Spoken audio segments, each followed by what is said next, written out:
কিয়ামত কবে হবে, কত তারিখে হবে, কোন দিন হবে, কয়টার সময় হবে, কোন মাসে হবে, হাদিস থেকে জানার দরকার আছে না নাই? আল্লাহর হাবিব সাল্লাল্লাহু আলাইহি সাল্লাম জানিয়েছেন, মুসলিম শরীফের হাদিস, কিয়ামত যেই দিনটাতে নিপতিত হবে এবং যেই সময়টাতে নিপতিত হবে, সময় সম্পর্কে আল্লাহর হাবিব সাল্লাল্লাহু আলাইহি সাল্লাম বলেছেন, কিয়ামত যেই সময়টাতে নিপতিত হবে, মানুষজন ওই সময়টাতে ব্যবসা বাণিজ্য নিয়ে ব্যস্ত থাকবে। মানুষজন সাধারণত ব্যবসা বাণিজ্য নিয়ে ব্যস্ত থাকে, সেটা হলো সকালবেলা। জবান খুলে বলেন কোন সময়? সকালবেলা। তার মানে হাদিস থেকে বোঝা গেল কিয়ামত যেই সময়টাতে নিপতিত হবে সেটা হলো সকালবেলা। এবার আসেন কোন দিন নিপতিত হবে?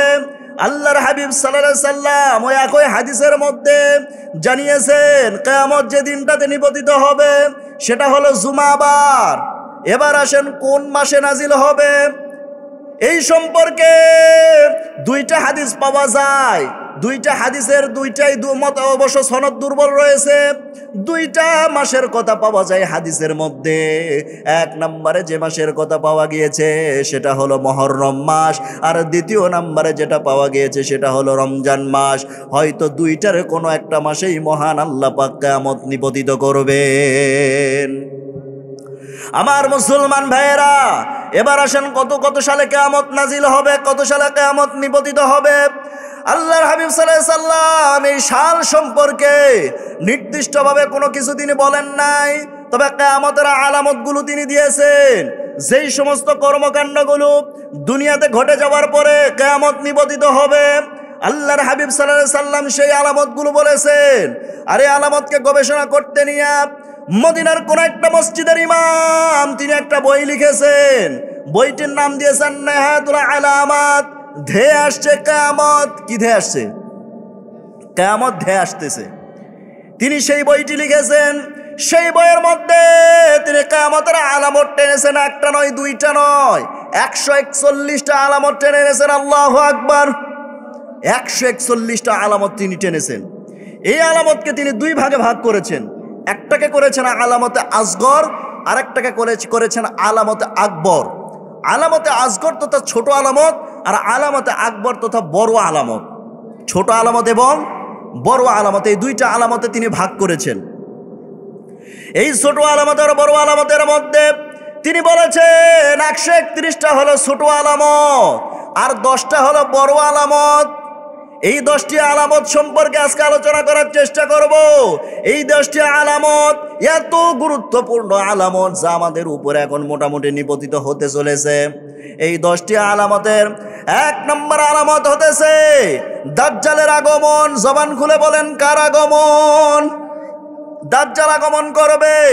এই দুনিয়ার বুকে দাজ্জাল আসবে। কোথায় থেকে আসবে? জেরুজালেম থেকে। কোথায় থেকে? জেরুজালেম থেকে। সে সেখান থেকে প্রকাশিত হবে।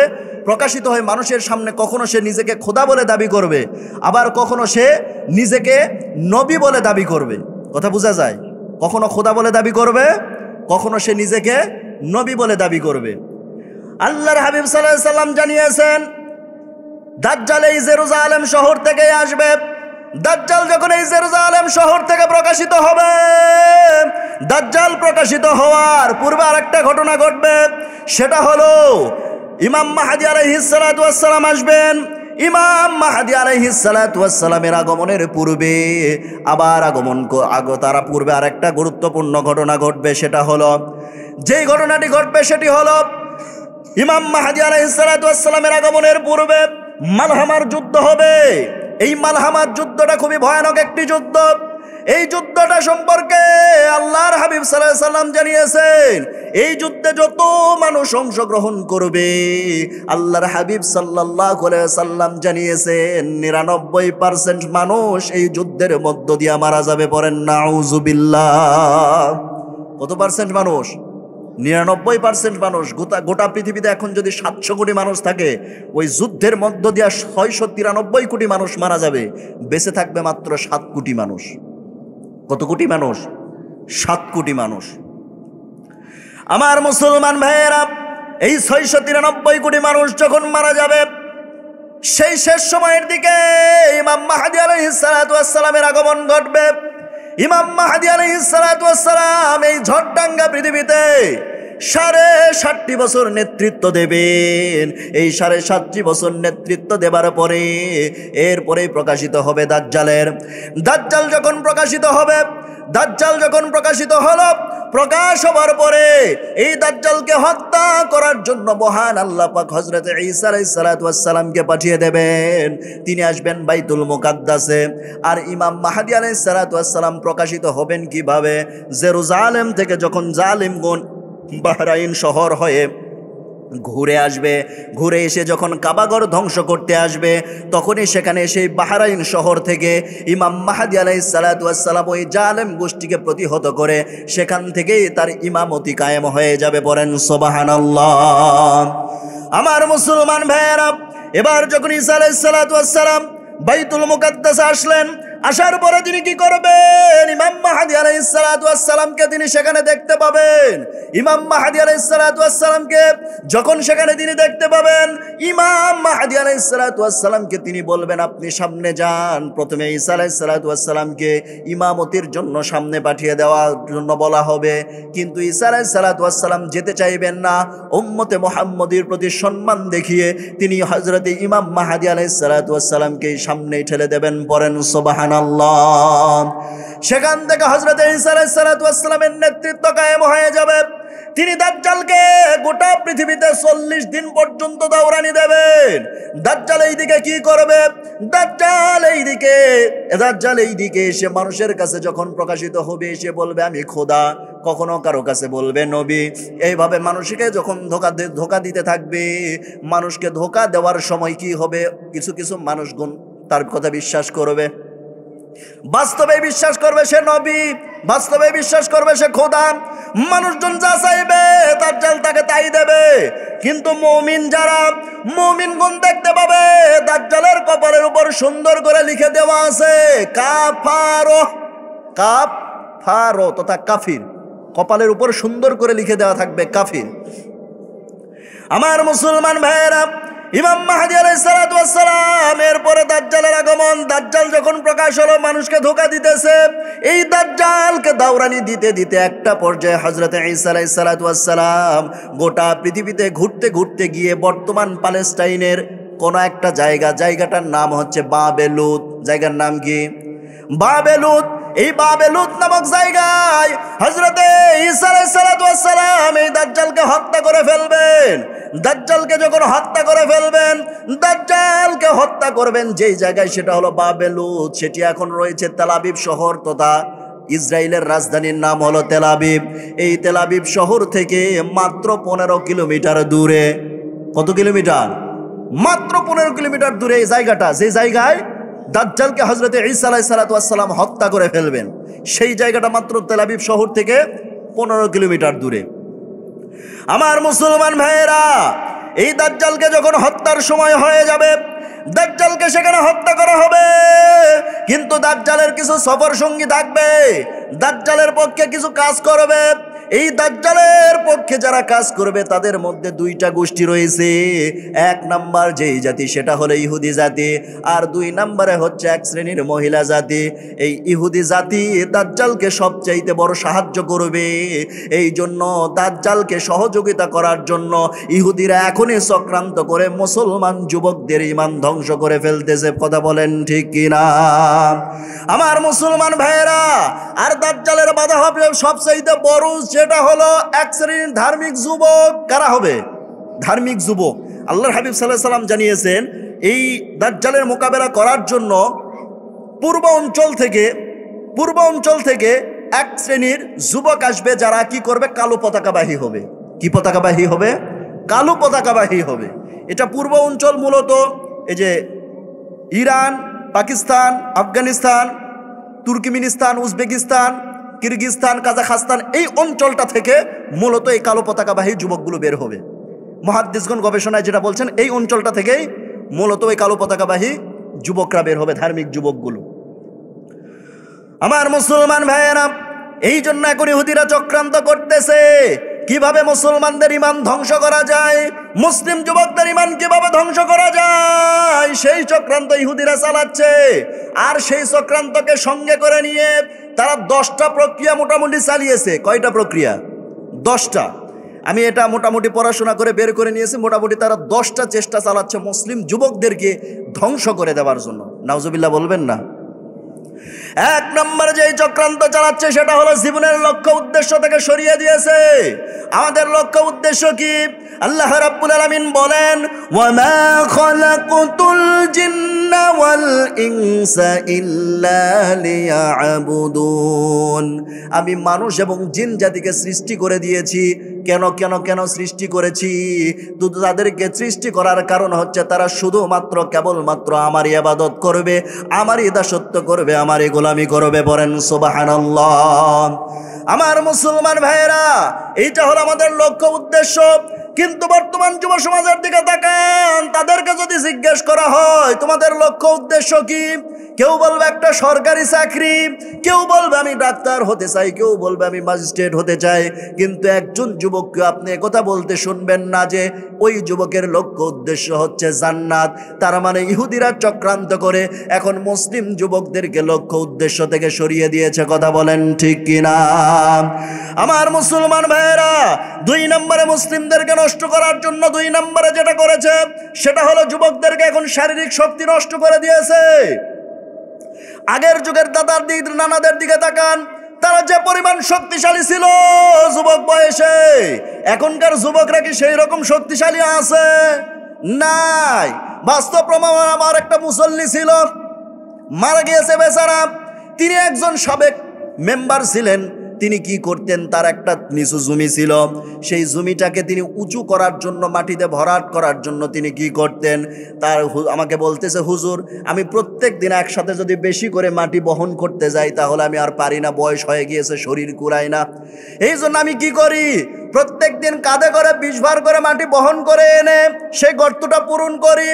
এইভাবে টানা 3 মাস মাটি বহন করছে। একটা পর্যায়ে সেই নিচু জমিটা উঁচু হয়ে গিয়েছে। আমি তখন চিন্তা করলাম, এই কাজটা যদি বর্তমান সমাজের যে সমস্ত যুবকগুলো আছে তাদেরকে যদি দেওয়া হয়, 7 দিন পরে হসপিটালে ভর্তি করা লাগবে। কথা বলেন ঠিক কিনা? শারীরিকভাবে অসুস্থ বানিয়ে ফেলেছে। এই শারীরিকভাবে অসুস্থ বানানোর পেছনে তারা চক্রান্ত করেছে। কিভাবে চক্রান্ত করেছে দেখেন, তাদের চক্রান্তগুলো কেমন। মুসলিম সমাজের মধ্যে এখন রুটিন পরিবর্তন করে দিয়েছে।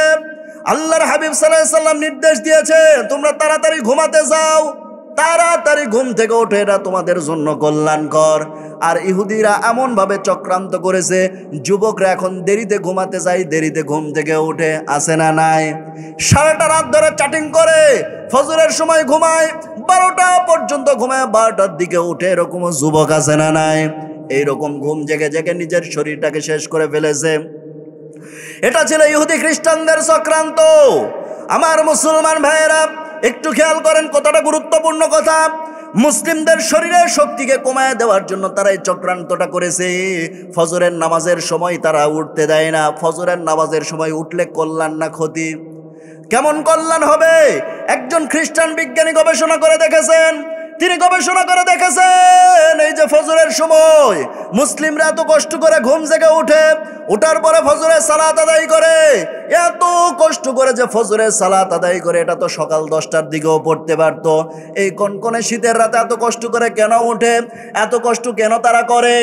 এটার উপর তিনি গবেষণা চালিয়েছেন। এবার তিনি গবেষণা চালিয়ে দেখতেছেন, মুসলিমরা যে এই যে সকালবেলা উঠে এত কষ্ট করে তারা যে ঘুম জেগে ফজরের সালাত আদায় করে, এটা কেন করে? আমার মুসলমান ভাইয়েরা, গবেষণা চালিয়ে দেখতেছে খ্রিস্টান বিজ্ঞানী মাইকেল এইসার্ট গবেষণা চালিয়ে দেখতেছে, এত কষ্ট করে ফজরের সালাত আদায় করে কারণ হচ্ছে ফজরের সময় আসমান থেকে যেই সমস্ত নেয়ামতগুলো নেমে আসে, মহান আল্লাহ পাক যে নেয়ামতগুলো দান করেন, এগুলো যখন শরীরের বাতাসের সঙ্গে লেগে যায়, বাতাসের সঙ্গে লাগার কারণে 1 লক্ষ টাকার ভিটামিন খাইলে যেই উপকার হবে, ফজরের আবহাওয়াতে মহান আল্লাহ পাক তার চাইতেও বেশি ভিটামিন শরীরের মধ্যে ঢোকায়া দেন। পড়েন সুবহানাল্লাহ। এবার খ্রিস্টান বিজ্ঞানী মাইকেল এইসার্ট চিন্তা করল, এই তথ্যটা যদি বাহিরে প্রকাশ হয়ে যায় তাহলে মুসলিমরা কি করবে? দলে খ্রিস্টানরা কি করবে, দলে দলে মুসলমান হওয়া শুরু করবে সকালবেলার এই নিয়ামত নেবার জন্যে। সকালবেলার এই নিয়ামত নেবার জন্যে খ্রিস্টানরা দলে দলে মুসলমান হয়ে যাবে। এটাকে তো এখন ঠেকাতে হবে। কিভাবে ঠেকানো যাবে এই চিন্তা করে এবার কি করলো খ্রিস্টান বিজ্ঞানী মাইকেল এইসাট, এবার তখন গবেষণা করে একটা কাজ দিয়ে দিল, আর নামটা দিয়েছে তার মর্নিং ওয়াক। Morning walk. দেখবেন যেই সমাজ, যেই শিক্ষিত সমাজ, শিক্ষিত সাধু সমাজ, সেই সমাজ যখন তারা বলতো একটা সময় যে এই যে মুয়াজ্জিন সাহেবকে দেখো কোন কোন শীতের রাত, কাম নাই কাজ নাই, কাঁপতে কাঁপতে গিয়ে আজান দেয়, কি দরকার এত কষ্ট করার, আর আমরা দেখো কত রিল্যাক্সে আছি। সেই শিক্ষিত সমাজ এখন যায় দেখেন মুয়াজ্জিন সাহেব ওঠার 1 ঘন্টা আগে সুটবুট কুটটাই পরে রাস্তায় লেফট রাইট আছে না নাই? বলেন বলেন, আছে না নাই? আমার মুসলমান ভাইয়েরা, খ্রিস্টান বিজ্ঞানী এটা চালু করে দিল, আর আমাদের মুসলিম সমাজ সেটা গ্রহণ করে নিল। অথচ মহান আল্লাহ পাক কত আগে সেই ব্যবস্থা করে দিয়েছেন। একটু চিন্তা করেন তো, 1400 বছর আগে মহান রব্বুল আলামিন সেই ব্যবস্থা করে দিলেন। ও আমার মুসলমান বান্দারা, তোমরা ফজরের সালাত আদায় করবে, এটাই তোমাদের জন্য শারীরিক সুস্থতায় পূর্ণতা এনে দেবে। পড়েন সুবহানাল্লাহ। 2 নম্বরে তারা শারীরিকভাবে শারীরিক শক্তি নষ্ট করে ফেলেছে। 3 নম্বরে খাবারের মধ্যে ফরমালিন মিশিয়েছে। এখন আর ভালো খাবার পাবেন না, প্রত্যেকটা খাবারের মধ্যে ফরমালিন এখন পাওয়া যায়। একটু খেয়াল করে দেখেন, রাস্তার পাশে পাশেই দেখবেন সুন্দর করে যত আবর্জনা আছে সব আবর্জনা এক জায়গায় করবে, করার পরে ভর্তা বানিয়ে তেলে ভেজে সামনে রেখে দিয়েছে। যদি জিজ্ঞেস করেন এই খাবারের নাম কি, বলবে চাইনিজ খাবার। কি খাবার? চাইনিজ খাবার। যত আবর্জনা আছে সব আবর্জনা পোড়া তেলে, মানে ওটা তো ভালো তেল বলা যায় না, পোড়া তেলে ভেজে সামনে রেখে দিয়েছে, লাল লাল হয়ে আছে, কি সুন্দর না খাবার। কিন্তু সব ওগুলা কি শরীরের জন্য ক্ষতিকর, শরীরের জন্য কি ক্ষতিকর। আর নাম দিয়েছে কি? চাইনিজ খাবার। কি নাম দিয়েছে? চাইনিজ খাবার। তাহলে এই খাবারের মধ্যে ফরমালিন মিশে আমাদের শরীরের শক্তি দিন দিন নষ্ট করে ফেলতেছে। এটা হলো 3 নম্বরে, খাবারের মধ্যে ফরমালিন মিশিয়েছে। 4 নম্বরে আমাদের শিক্ষা ব্যবস্থাকে তারা ধ্বংস করে ফেলেছে। শিক্ষা ব্যবস্থার দিকে তাকান, একটি যুবক 20 বছর পর্যন্ত পড়াশোনা করে, 20 বছর বয়সে 20 বছর পড়াশোনা করার পরে যদি তাকে জিজ্ঞেস করা হয় ওযুর ফরজ কয়টা, জানে না। গোসলের ফরজ কয়টা, জানে না। গোসল করার নিয়ম কি, জানে না। আখিরাতু খায়রুল লাকা মিনাল উলা। আল্লাহ রাব্বুল আলামিন বলছেন, বান্দারে তোমার চাইতে, তোমার কাছে এই দুনিয়ার চাইতে আখিরাতটাই তোমার কাছে শ্রেষ্ঠ। পড়েন সুবহানাল্লাহ। কিন্তু বর্তমান আমাদের সমাজের মানুষজন কি করে, যার একটা বাড়ি আছে সে চিন্তা করে 2টা বাড়ি করার, যার একটা গাড়ি আছে সে চিন্তা করে 2টা গাড়ি করার, যার সাইকেল আছে সে চিন্তা করে মোটর সাইকেল কেনার, যার মোটর সাইকেল আছে সে চিন্তা করে একটা প্রাইভেট কার কেনার, যার প্রাইভেট কার আছে সে চিন্তা করে একটা হেলিকপ্টার কেনার, হেলিকপ্টার যার আছে সে চিন্তা করে একটা প্রাইভেট প্লেন হলে ভালো হয়। এইভাবে একটার পর একটা আমাদের চাহিদা বাড়তে আছে। কখনো একটা বারের জন্য আমরা চিন্তা করি না আমাকে পরকালে যেতে হবে, মৃত্যুবরণ করতে হবে, কবর জগতে যেতে হবে, এই চিন্তা আমাদের মাথায় আসে না। কথা বলেন ঠিক কিনা? ইহুদি খ্রিস্টানরা সেই চক্রান্ত করে দুনিয়ার মায়া মহব্বত, দুনিয়ার সেই ভালোবাসা আমাদের হৃদয়ের মধ্যে ঢুকিয়ে দিয়েছে। এটা হলো 5 নম্বরে আমাদের প্রতি চক্রান্ত করেছে। 6 নম্বরে তারা নারীকে সহজলভ্য করে দিয়েছে। এই গ্রাম অঞ্চল স্কুল কলেজে আর কতটুকু জেনাবা বিচার হয়, গ্রাম অঞ্চল থেকে স্কুল কলেজে যতটুকু জেনাবা বিচার হয় তার চাইতে আপনি উপজেলা শহরে যাবেন, তা সেখানে বেশি জেনা হয়। সেখান থেকে জেলা শহরে যাবেন, আরো বেশি জেনাবা বিচার হয়। একবার যখন জেলা শহর থেকে ইউনিভার্সিটিতে যেতে পারে, সেখানে গিয়ে জেনাকে একদম অ্যাভেলেবল করে দেওয়া হয়েছে, নারীকে একদম সহজলভ্য করে দেওয়া হয়েছে। রিলেশনশিপ, ফ্রেন্ডশিপ, ফ্রি মিক্সিং আছে না নাই? এই সমস্ত আকাম কুকামের ব্যবস্থা তারা করে রেখেছে। নারীকে একদম তারা সহজলভ্য করে দিয়েছে। এই যে কিছুদিন পূর্বে শুনলাম 16 জোড়া ছাত্রছাত্রী ম্যাট্রিক পরীক্ষা দিতে যাওয়া সাদা বিয়া পাশ করছে। ছেলে বাবাকে ফোন করে বলছে বাবা বৌমা দেখে যান, বাবা অজ্ঞান হয়ে গেছে। পরে ছেলে বাবাকে ফোন করে বলছে বাবা অজ্ঞান হয়ে লাভ নাই, এখন আমার জীবন মরণ শেফালির হাতে, ইচ্ছে করলে মারতে পারে, পারে বাঁচাতে।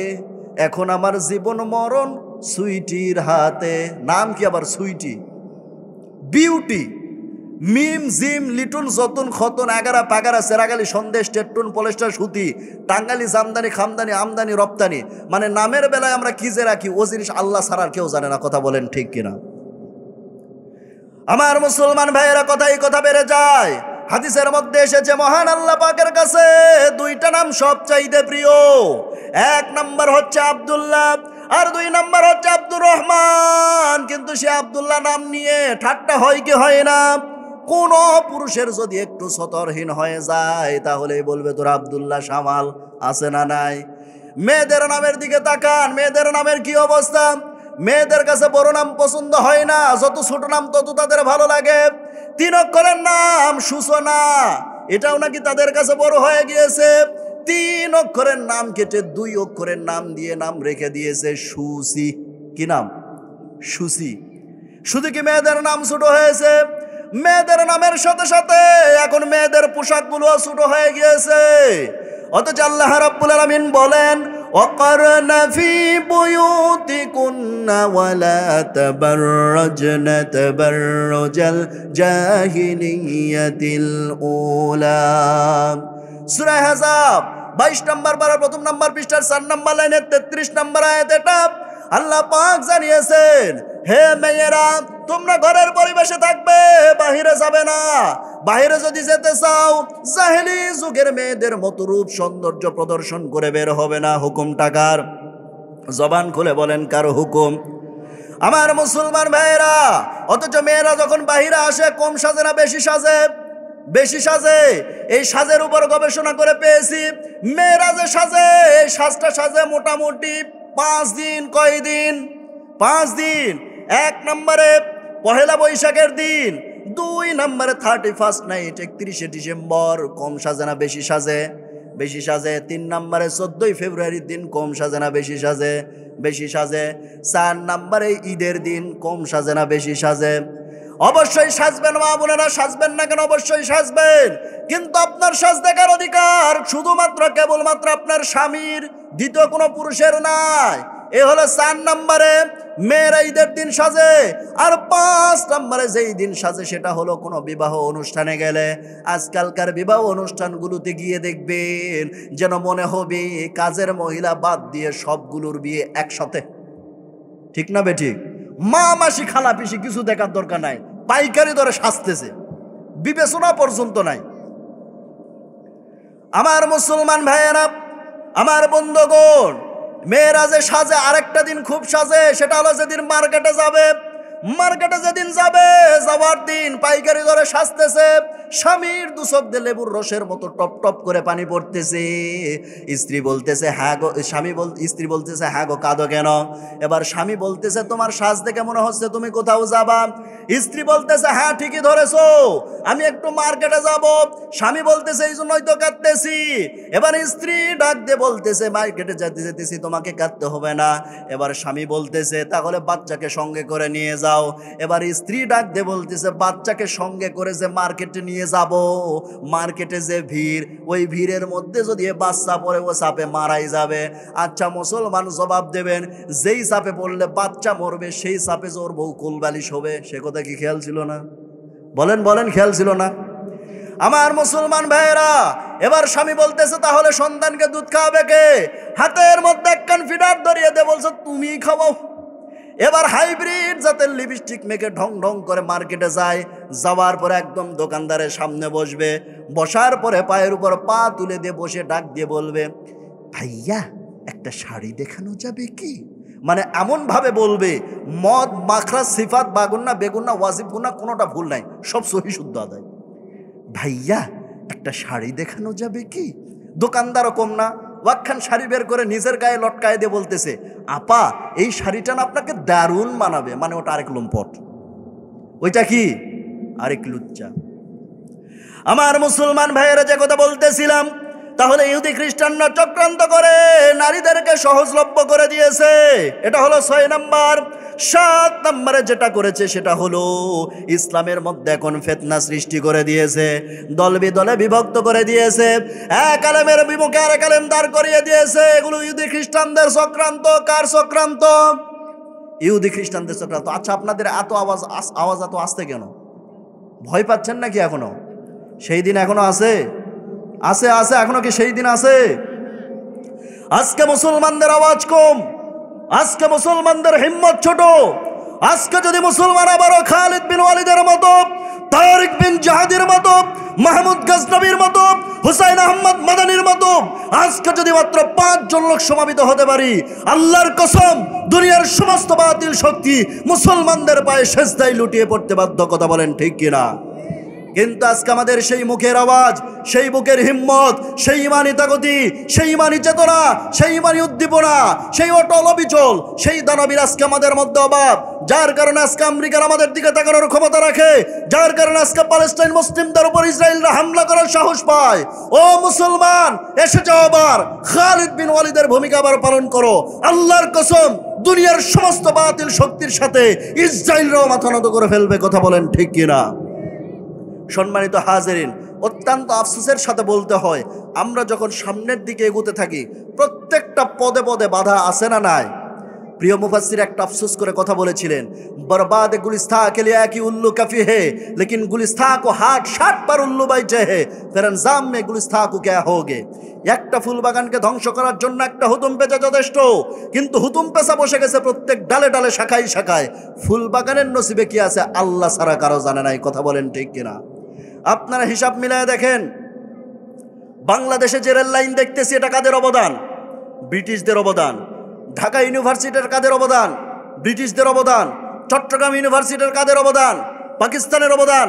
রাজশাহী ইউনিভার্সিটির কাদের অবদান? পাকিস্তানের অবদান। তাহলে তো তারা দেশের উন্নতি করেছে, তাদেরকে দেশ থেকে তাড়ালাম কেন? তাদেরকে দেশ থেকে তাড়ানোর কারণ হচ্ছে তারা দেশের যা উন্নতি করেছে তার 4 গুণ সম্পত্তি এদেশ থেকে তাদের দেশে নিয়ে গিয়েছে। কথা বলেন ঠিক কিনা?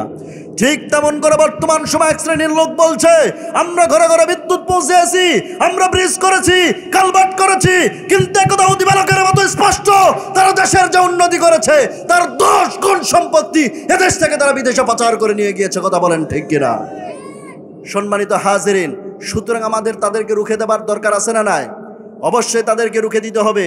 একে একে মিলে যদি এক হয় সেটা হলো অঙ্ক, একে একে মিলে যদি এক হয় সেটা হলো প্রেম ভালোবাসা, একে একে মিলে যদি 2 হয় সেটা হলো অঙ্ক, একে একে মিলে যদি 0 হয় সেটা হলো আধ্যাত্মিক, একের সাথে এককে যদি মিলিত হতে না দেওয়া হয় এটা হলো কূটনীতি, একে একে মিলে যদি 11 হয় এটা হলো সংগঠন, একের বিরুদ্ধে এককে দাঁড় করায় দেন, এটাই হলো রাজনীতি।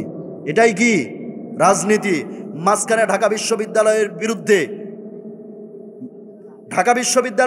ঢাকার বাকি 7টি কলেজকে দাঁড় করিয়ে দেবার চেষ্টা করেছিল কুচক্রী মহলরা। সফল হয়েছে? সফল হয়েছে? সফল হয় নাই, হবেও না ইনশাআল্লাহ। তবে তাদের কিন্তু ষড়যন্ত্র থামে নাই, তারা তাদের ষড়যন্ত্র চালিয়ে যাচ্ছে। তারা ইসলামকে নিধন করার কুপরিকল্পিত পরিকল্পনাগুলো চালিয়ে যাচ্ছে। তারা ইসলামকে দেশ থেকে নিধন করার জন্য সর্বাত্মক চেষ্টা চালিয়ে যাচ্ছে। এখন আমাদের কাজ কি? এখন আমাদের কাজ হচ্ছে প্রত্যেকটা ঘরকে ইসলামের দুর্গ বানিয়ে তোলা। দরকার আছে না নাই? প্রত্যেকটা ঘরকে কি করা? ইসলামের দুর্গ বানিয়ে তোলা। মাঝখানে এক শ্রেণীর লোক খুব বলতেছে যে দেশে যে ইসলাম প্রতিষ্ঠা হবে আন্তর্জাতিক পর্যায় থেকে চাপ আসবে। কোন জাতিক? বলেন বলেন বলেন, কোন জাতিক? আন্তর্জাতিক পর্যায় থেকে চাপ আসবে। আন্তর্জাতিক পর্যায় থেকে যদি চাপ সামলানোর ক্ষমতা না থাকে, ছেড়ে দেন রাজনীতির পথ। আপনাদের মতো চুরি পড়া নেতৃবৃন্দের হাতে বাংলার 1 ইঞ্চি জমিনও ছেড়ে দেওয়া হবে না। কথা বলেন ঠিক কিনা? একথা দিবালকের মতো স্পষ্ট। যতদিন পর্যন্ত এই শহীদি কাফেলা তাওহীদি জনতার বুকে 1 বিন্দু পরিমাণ রক্ত থাকবে, ততদিন পর্যন্ত এই বাংলার জমিন থেকে সেকুলারিজমকে উৎখাত করে এক আল্লাহর আইন প্রতিষ্ঠার সংগ্রাম চলতেই থাকবে, চলতেই থাকবে, চলতেই থাকবে। কেউ দমাতে পারবে না ইনশাআল্লাহ। সুতরাং রাজপথে নেমে বুকের তাজা রক্ত যদি বিলিয়ে দিতে হয়, জান প্রাণ কুরবান দিয়ে দিনের পথে টিকে থাকতে রাজি আছেন কারা কারা? 2 হাত উঁচু করে আমার আল্লাহকে দেখায় দেন।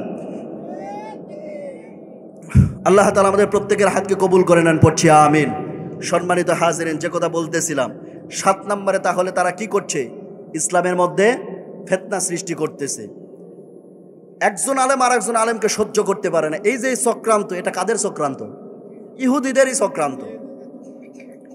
আমার মুসলমান ভাইয়েরা, ফিতনার পর ফিতনা তারা সৃষ্টি করে দিতেছে, মুসলিমদের মধ্যে ঐক্যটা নষ্ট করে দিতেছে। আমার মুসলমান ভাইয়ের, এটা হলো ইহুদি খ্রিস্টানদের চক্রান্ত। 8 নম্বরে যেটা করতেছে সেটা হলো মুসলমানদের মধ্যে এখন দারিদ্রতার ভয় প্রতিষ্ঠা করে দিয়েছে, আছে না নাই? মুসলমান চিন্তা করে আজকে যদি আমরা দাদা বাবুদের কথা না মানি কালকে আর খেতে পারবো না, এরকম চিন্তার লোক আছে না নাই? আমার মুসলমান ভাইয়েরা এই দারিদ্রতার ভয় প্রতিষ্ঠা করে দিয়েছে ইহুদিরা। এটা হলো 8 নম্বর চক্রান্ত। 9 নম্বরে যেই চক্রান্ত করেছে সেটা হলো হারাম উপার্জনের প্রক্রিয়া করে দিয়েছে। এখন প্রত্যেকটা ক্ষেত্রে হালাল উপার্জন না হারাম উপার্জন, প্রত্যেকটা ক্ষেত্রে এখন হারাম উপার্জন। ব্যাংকিং ব্যবস্থা ওটা বাঁধিয়ে দিলাম, বুঝলাম ওটা যে গোবরের ঢিবি, ওটা কি গোবরের ঢিবি হয়ে আছে, ওটা বাঁধিয়ে দিলাম। বাকি যেগুলো আছে সেগুলোর দিকে একটু তাকান, কোন জায়গায় আপনি হালাল পন্থায় পেতেছেন, শিক্ষকদের দিকে তাকান। এরপর আর কার কথা বলবো, কোন সেক্টরের দিকে এখন হালাল উপার্জন পরিপূর্ণভাবে কেউ পেতেছে না। 100% হালাল উপার্জন কে পেতেছে? চাকরি নিতে গেলে ঘুষ লাগে কি লাগে না? ঘুষ দিয়ে যদিও ফতুয়া জায়েজ, কিন্তু তাকওয়া হলো হারাম। ফতুয়া জায়েজ, তাকওয়া কি হারাম। তাকওয়া বলে এটি হারাম, ফতুয়া জায়েজ অসুবিধা নাই, কিন্তু তাকওয়া বলতেছে কি এটি হারাম।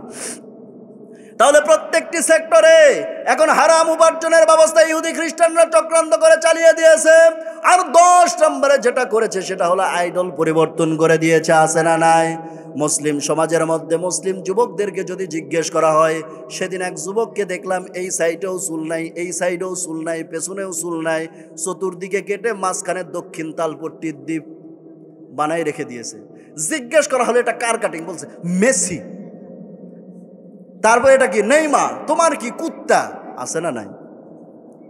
এই যে আইডল পরিবর্তন করে দিয়েছে, অথচ আল্লাহ রাব্বুল আলামিন সুন্দর করে বলছেন, তোমরা যাকে আইডল হিসেবে মানতেছো তিনি তোমরা যাকে আইডল হিসেবে মেনেছো তিনি কিন্তু আসলে আইডল নয়। তোমরা যাকে আইডল হিসেবে মানবে আমি আল্লাহ পাক তার সম্পর্কে সার্টিফিকেট দিলাম, ওয়া ইন্নাকা লাআলা খুলুকিন আযীম।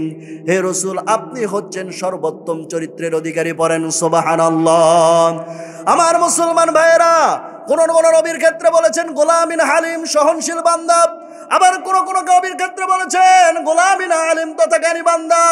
কিন্তু আল্লাহর হাবিব সাল্লাল্লাহু আলাইহি ওয়াসাল্লাম সম্পর্কে মহান আল্লাহ পাক জানিয়েছেন খুলুকিন আযীম, মহান চরিত্রের বান্দা। পড়েন সুবহানাল্লাহ। আমার মুসলমান ভাইয়েরা, এরপর আল্লাহ পাক অন্য আরেক আয়াতের মধ্যে বলছেন, ওয়া মা আরসালনাকা ইল্লা রাহমাতাল লিল আলামিন। হে রাসূল, আমি আপনাকে বিশ্ব জাহানের উপর রহমত স্বরূপ পাঠিয়ে দিয়েছি। পড়েন সুবহানাল্লাহ। আল্লাহ রাব্বুল আলামিন অন্য আরেক আয়াতের মধ্যে বলছেন, লাকাদ কানা লাকুম ফি রাসূলিল্লাহি উসওয়াতুন হাসানা। হে রাসূল, আপনি হলেন উত্তম চরিত্রের বাস্তব নমুনা। পড়েন সুবহানাল্লাহ।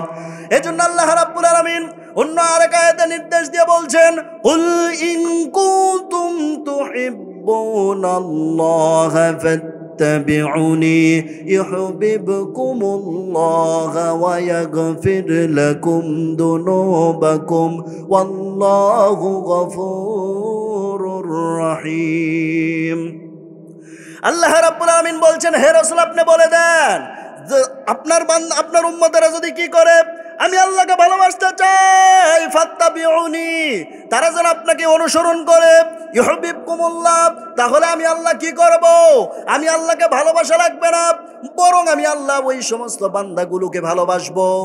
আর ওয়াগফির লাকুম যুনুবাকুম, আমি আল্লাহ যখন তাদেরকে ভালোবাসবো, আমি আল্লাহ পাক তাদের জীবনের গুনাহগুলো মাফ করে দেব। পড়েন সুবহানাল্লাহ। তাহলে যদি আমরা কি করতে চাই, গুনাহ মাফ পেতে চাই, মুসলমান জবান খুলে বলেন, তাহলে নবীজিকে অনুসরণ করার দরকার আছে না নাই? আমার মুসলমান ভাইয়েরা, চক্রান্ত করে এই 10টি চক্রান্ত দ্বারা সাজিয়েছে দাজ্জাল। দাজ্জালকে সাহায্যকারী সবচাইতে বড় সাহায্যকারী ইহুদিরা এই চক্রান্তগুলো চালিয়েছে। আমার মুসলমান ভাইয়েরা, দাজ্জালকে সাহায্যকারী আরেকটা শ্রেণী হবে, সেটা হলো এক শ্রেণীর নারী। বর্তমান সমাজে যে নারীরা বলবে বোরকা হলো জঙ্গির পোশাক, বলার মতো কিছু মহিলা আছে না নাই? এই বোরকাকে যারা জঙ্গির পোশাক বলে, এই নারীরাই ইহুদিদের সঙ্গ দিচ্ছে। একটা সময় এরাই দাজ্জালের সবচাইতে বড় সহযোগী হয়ে যাবে। পরেন নাউযুবিল্লাহ। আমার মুসলমান ভাইয়েরা, তাহলে কিয়ামতের আলামতের 1 নম্বর আলামত দাজ্জালের আগমন। 2 নম্বর আলামত হচ্ছে ঈসা নবীর আগমন, যেটা পূর্বে আমি বলেছি। 3 নম্বর আলামত হচ্ছে ইয়াজুজ মাজুজের আগমন। কার আগমন? বলেন বলেন বলেন। ইয়াজুজ মাজুজের আগমন। ইয়াজুজ মাজুজেরা কোন জাতি? ইয়াজুজ মাজুজেরাও মানুষ জাতি। তারা এখন আছে কোথায়? মুহাদ্দিস গুণের গবেষণা মতে তারা এখন অবস্থান করতেছে রাশিয়ার কোন একটা পাশে। কিয়ামতের পূর্বে তথা ইয়াজুজ মাজুজ প্রকাশিত হওয়ার সময় আমার মুসলমান ভাইয়েরা, আল্লাহর হাবিব সাল্লাল্লাহু আলাইহি সাল্লাম তাদের সংখ্যা সম্পর্কে বলেছেন কতগুলো হবে। আল্লাহর হাবিব সাল্লাল্লাহু আলাইহি সাল্লামের একজন সাহাবী আব্দুল্লাহ ইবনে ওমর রাদিয়াল্লাহু তাআলা আনহু হতে বর্ণিত, তিনি বলতেছেন যে ইয়াজুজ মাজুজের সংখ্যা কত হবে।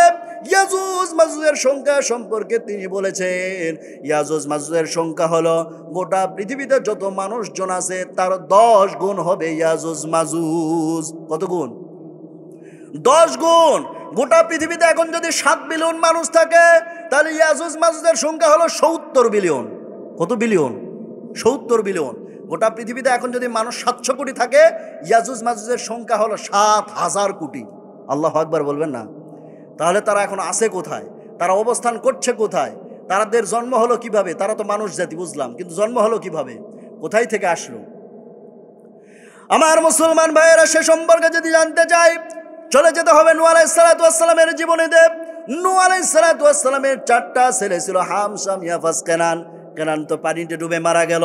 হাম, শাম, ইয়াফাস, কেনান, এই ইয়াফাসের যেই বংশধর, এই বংশধরই হলো ইয়াজুজ মাজুজ। কার বংশধর? ইয়াফাসের বংশধর। কার বংশধর? ইয়াফাস। এর বংশধর হচ্ছে ইয়াজুজ মাজুজ। আমার মুসলমান ভাইয়েরা, তাহলে তারা এখন অবস্থান করছে কোথায়? তারা এখন অবস্থান করতেছে রাশিয়ার কোন একটা পাশে। আমার বন্ধুগণ, তাদেরকে মহান আল্লাহ পাক পর্দার আড়াল করে দিয়েছেন। কবে থেকে পর্দার আড়াল করে দিয়েছেন? গুরুত্বপূর্ণ কিছু তথ্য দিচ্ছে, মনোযোগ দিয়ে শুনবেন। আমার মুসলমান ভাইয়েরা, এই ইয়াজুজ মাজুজকে যে পাহাড়ে আড়াল করে দেওয়া হয়েছে, সেই পাহাড়টা কোথায় অবস্থিত? আমার মুসলমান ভাইয়েরা, কিভাবে হলো? তাহলে চলে আসতে হবে ইব্রাহিম নবীর জীবনীতে। ইব্রাহিম আলাইহিস সালাতু ওয়াস সালামের সময় একজন ব্যক্তি ছিলেন, যার নাম হচ্ছে জুলকারনাইন। মহান আল্লাহ পাক গোটা পৃথিবীর শাসন ক্ষমতা দিয়েছিলেন 4 জন ব্যক্তির হাতে। এর মধ্য থেকে 2 জন মুমিন আর 2 জন হলো কাফের। 2 জন কাফেরের নাম, 2 জন মুমিনের নাম হচ্ছে, একজন হচ্ছেন হযরতে সুলাইমান ইবনে দাউদ আলাইহিস সালাতু ওয়াস সালাম, আরেকজনের নাম হচ্ছে হযরতে জুলকারনাইন আলাইহিস সালাতু ওয়াস সালাম। আর 2 জন কাফের, একজন হচ্ছে নমরুদ আর দ্বিতীয় জন হচ্ছে বখতে নাসর। আমার মুসলমান ভাইয়েরা, এই জুলকারনাইন আলাইহিস সালাতু ওয়াস সালাম কে মহান রব্বুল আলামিন तमाम পৃথিবীর শাসন ক্ষমতা দিয়েছিলেন এই জুলকারনাইন আলাইহিস সালাতু ওয়াস সালাম। এই জুলকারনাইন আলাইহিস সালাতু ওয়াস সালাম কি করেছেন? আমার মুসলমান ভাইয়েরা, এই জুলকারনাইন আলাইহিস সালাতু ওয়াস সালাম তিনি কি করেছেন? এই জুলকারনাইন আলাইহিস সালাতু ওয়াস সালাম হযরত ইব্রাহিম আলাইহিস সালাতু ওয়াস সালামের কাছে তিনি কি করেছেন? বায়াত গ্রহণ করেছেন, কালিমা পড়ে মুসলমান হয়েছেন। আমার মুসলমান ভাইয়েরা, এই জুলকারনাইন আলাইহিস সালাতু ওয়াস সালাম তিনি একদিন খবর পেলেন সাম বংশ থেকে একজন ব্যক্তি কি করবে, একটা ঝর্ণা রয়েছে, ওই ঝর্ণার পানি যে বান্দা পান করবে মহান আল্লাহ পাক তাকে অমৃত করে দেবেন। এই জন্য জুলকারনাইন সেই পানির সন্ধানে বের হলেন, কিন্তু তিনি সেই পানি খুঁজে পেলেন না। পানি খুঁজে পেলেন না। চিন্তা করেন, গোটা পৃথিবীর শাসন ক্ষমতা মহান আল্লাহ পাক যার হাতে দিয়েছেন, সেই বান্দা কি হয়েছে? পানির সন্ধান পেল না। আমার মুসলমান ভাইয়েরা, সে আবে হায়াত ঝর্ণা, সেই ঝর্ণার পানি তিনি যখন পেলেন না, তিনি খুঁজতে খুঁজতে চলে গেলেন পূর্বাঞ্চলে। পূর্বাঞ্চলে যাওয়ার পরে তিনি কি করলেন? পূর্বাঞ্চল দিয়ে যাই পড়তেছে, পূর্বাঞ্চলে চলে আসলেন। আসার পরে তিনি কি করলেন? পূর্বাঞ্চলে খুঁজতেছেন। খুঁজতে খুঁজতে তিনি পানির সন্ধান পেলেন না, চলে গেলেন সমুদ্রের কিনারা পর্যন্ত। সেখানে যাওয়ার পরে তিনি দেখতে পেলেন একটা জাতি, সেই জাতিকে বলা হয় তাবিন জাতি। কোন জাতি? বলেন বলেন। সেই জাতিকে বলা হয় তাবিন জাতি। সেই তাবিন জাতির কাছে গেলেন। যাওয়ার পরে সেই জাতির কাছে গেলেন, যাওয়ার পরে সেই জাতিকে তিনি দেখলেন, ওই জাতি পরিধানের মতো তেমন কোনো পোশাক নাই। পশুর চামড়াকে তারা পোশাক হিসেবে ব্যবহার করে। পশুর চামড়াকে পোশাক হিসেবে ব্যবহার করে। এই পোশাক হিসেবে যখন ব্যবহার করতেছে, আর তাদের খাওয়া দাওয়ার মতো তেমন কোনো ফসলাদি নাই। সমুদ্রের কিনারায় যে সমস্ত মৃত প্রাণীগুলো ভেসে ভেসে আসে, ওই জাতিটা, ওই তাবিন জাতি, তারা কি করে? তাবিন জাতি না, নাফেক জাতি। কোন জাতি? নাফেক জাতি। এই নাফেক জাতি কি করে? ওই সমুদ্রের কিনারায় যে সমস্ত মৃত প্রাণীগুলো থাকে, ওই প্রাণীগুলো তারা ভক্ষণ করে, তারা তাদের জীবিকা নির্বাহ করে। আমার মুসলমান ভাইয়েরা, এবার যুলকারনাইন আলাইহিস সালাতু ওয়াস সালাম তাদের কাছে কালিমার দাওয়াত দিলেন, কিন্তু তারা কালিমার দাওয়াত গ্রহণ করলো না। কতিপয় বান্দা ব্যতীত অধিকাংশই কি করলো? যুলকারনাইন আলাইহিস সালাতু ওয়াস সালামের বিরুদ্ধে তারা যুদ্ধ ঘোষণা করলো। একটা পর্যায়ে যুলকারনাইন আলাইহিস সালাতু ওয়াস সালাম বিজয় লাভ করলেন। সেখান থেকে চলে গেলেন পশ্চিমা অঞ্চলে। সেখানে যাওয়ার পরে তিনি সেখানে আরেকটা জাতি দেখতে পেলেন, সেই জাতিকে বলা হয় মানসেক জাতি। কোন জাতি? মানসেক জাতি।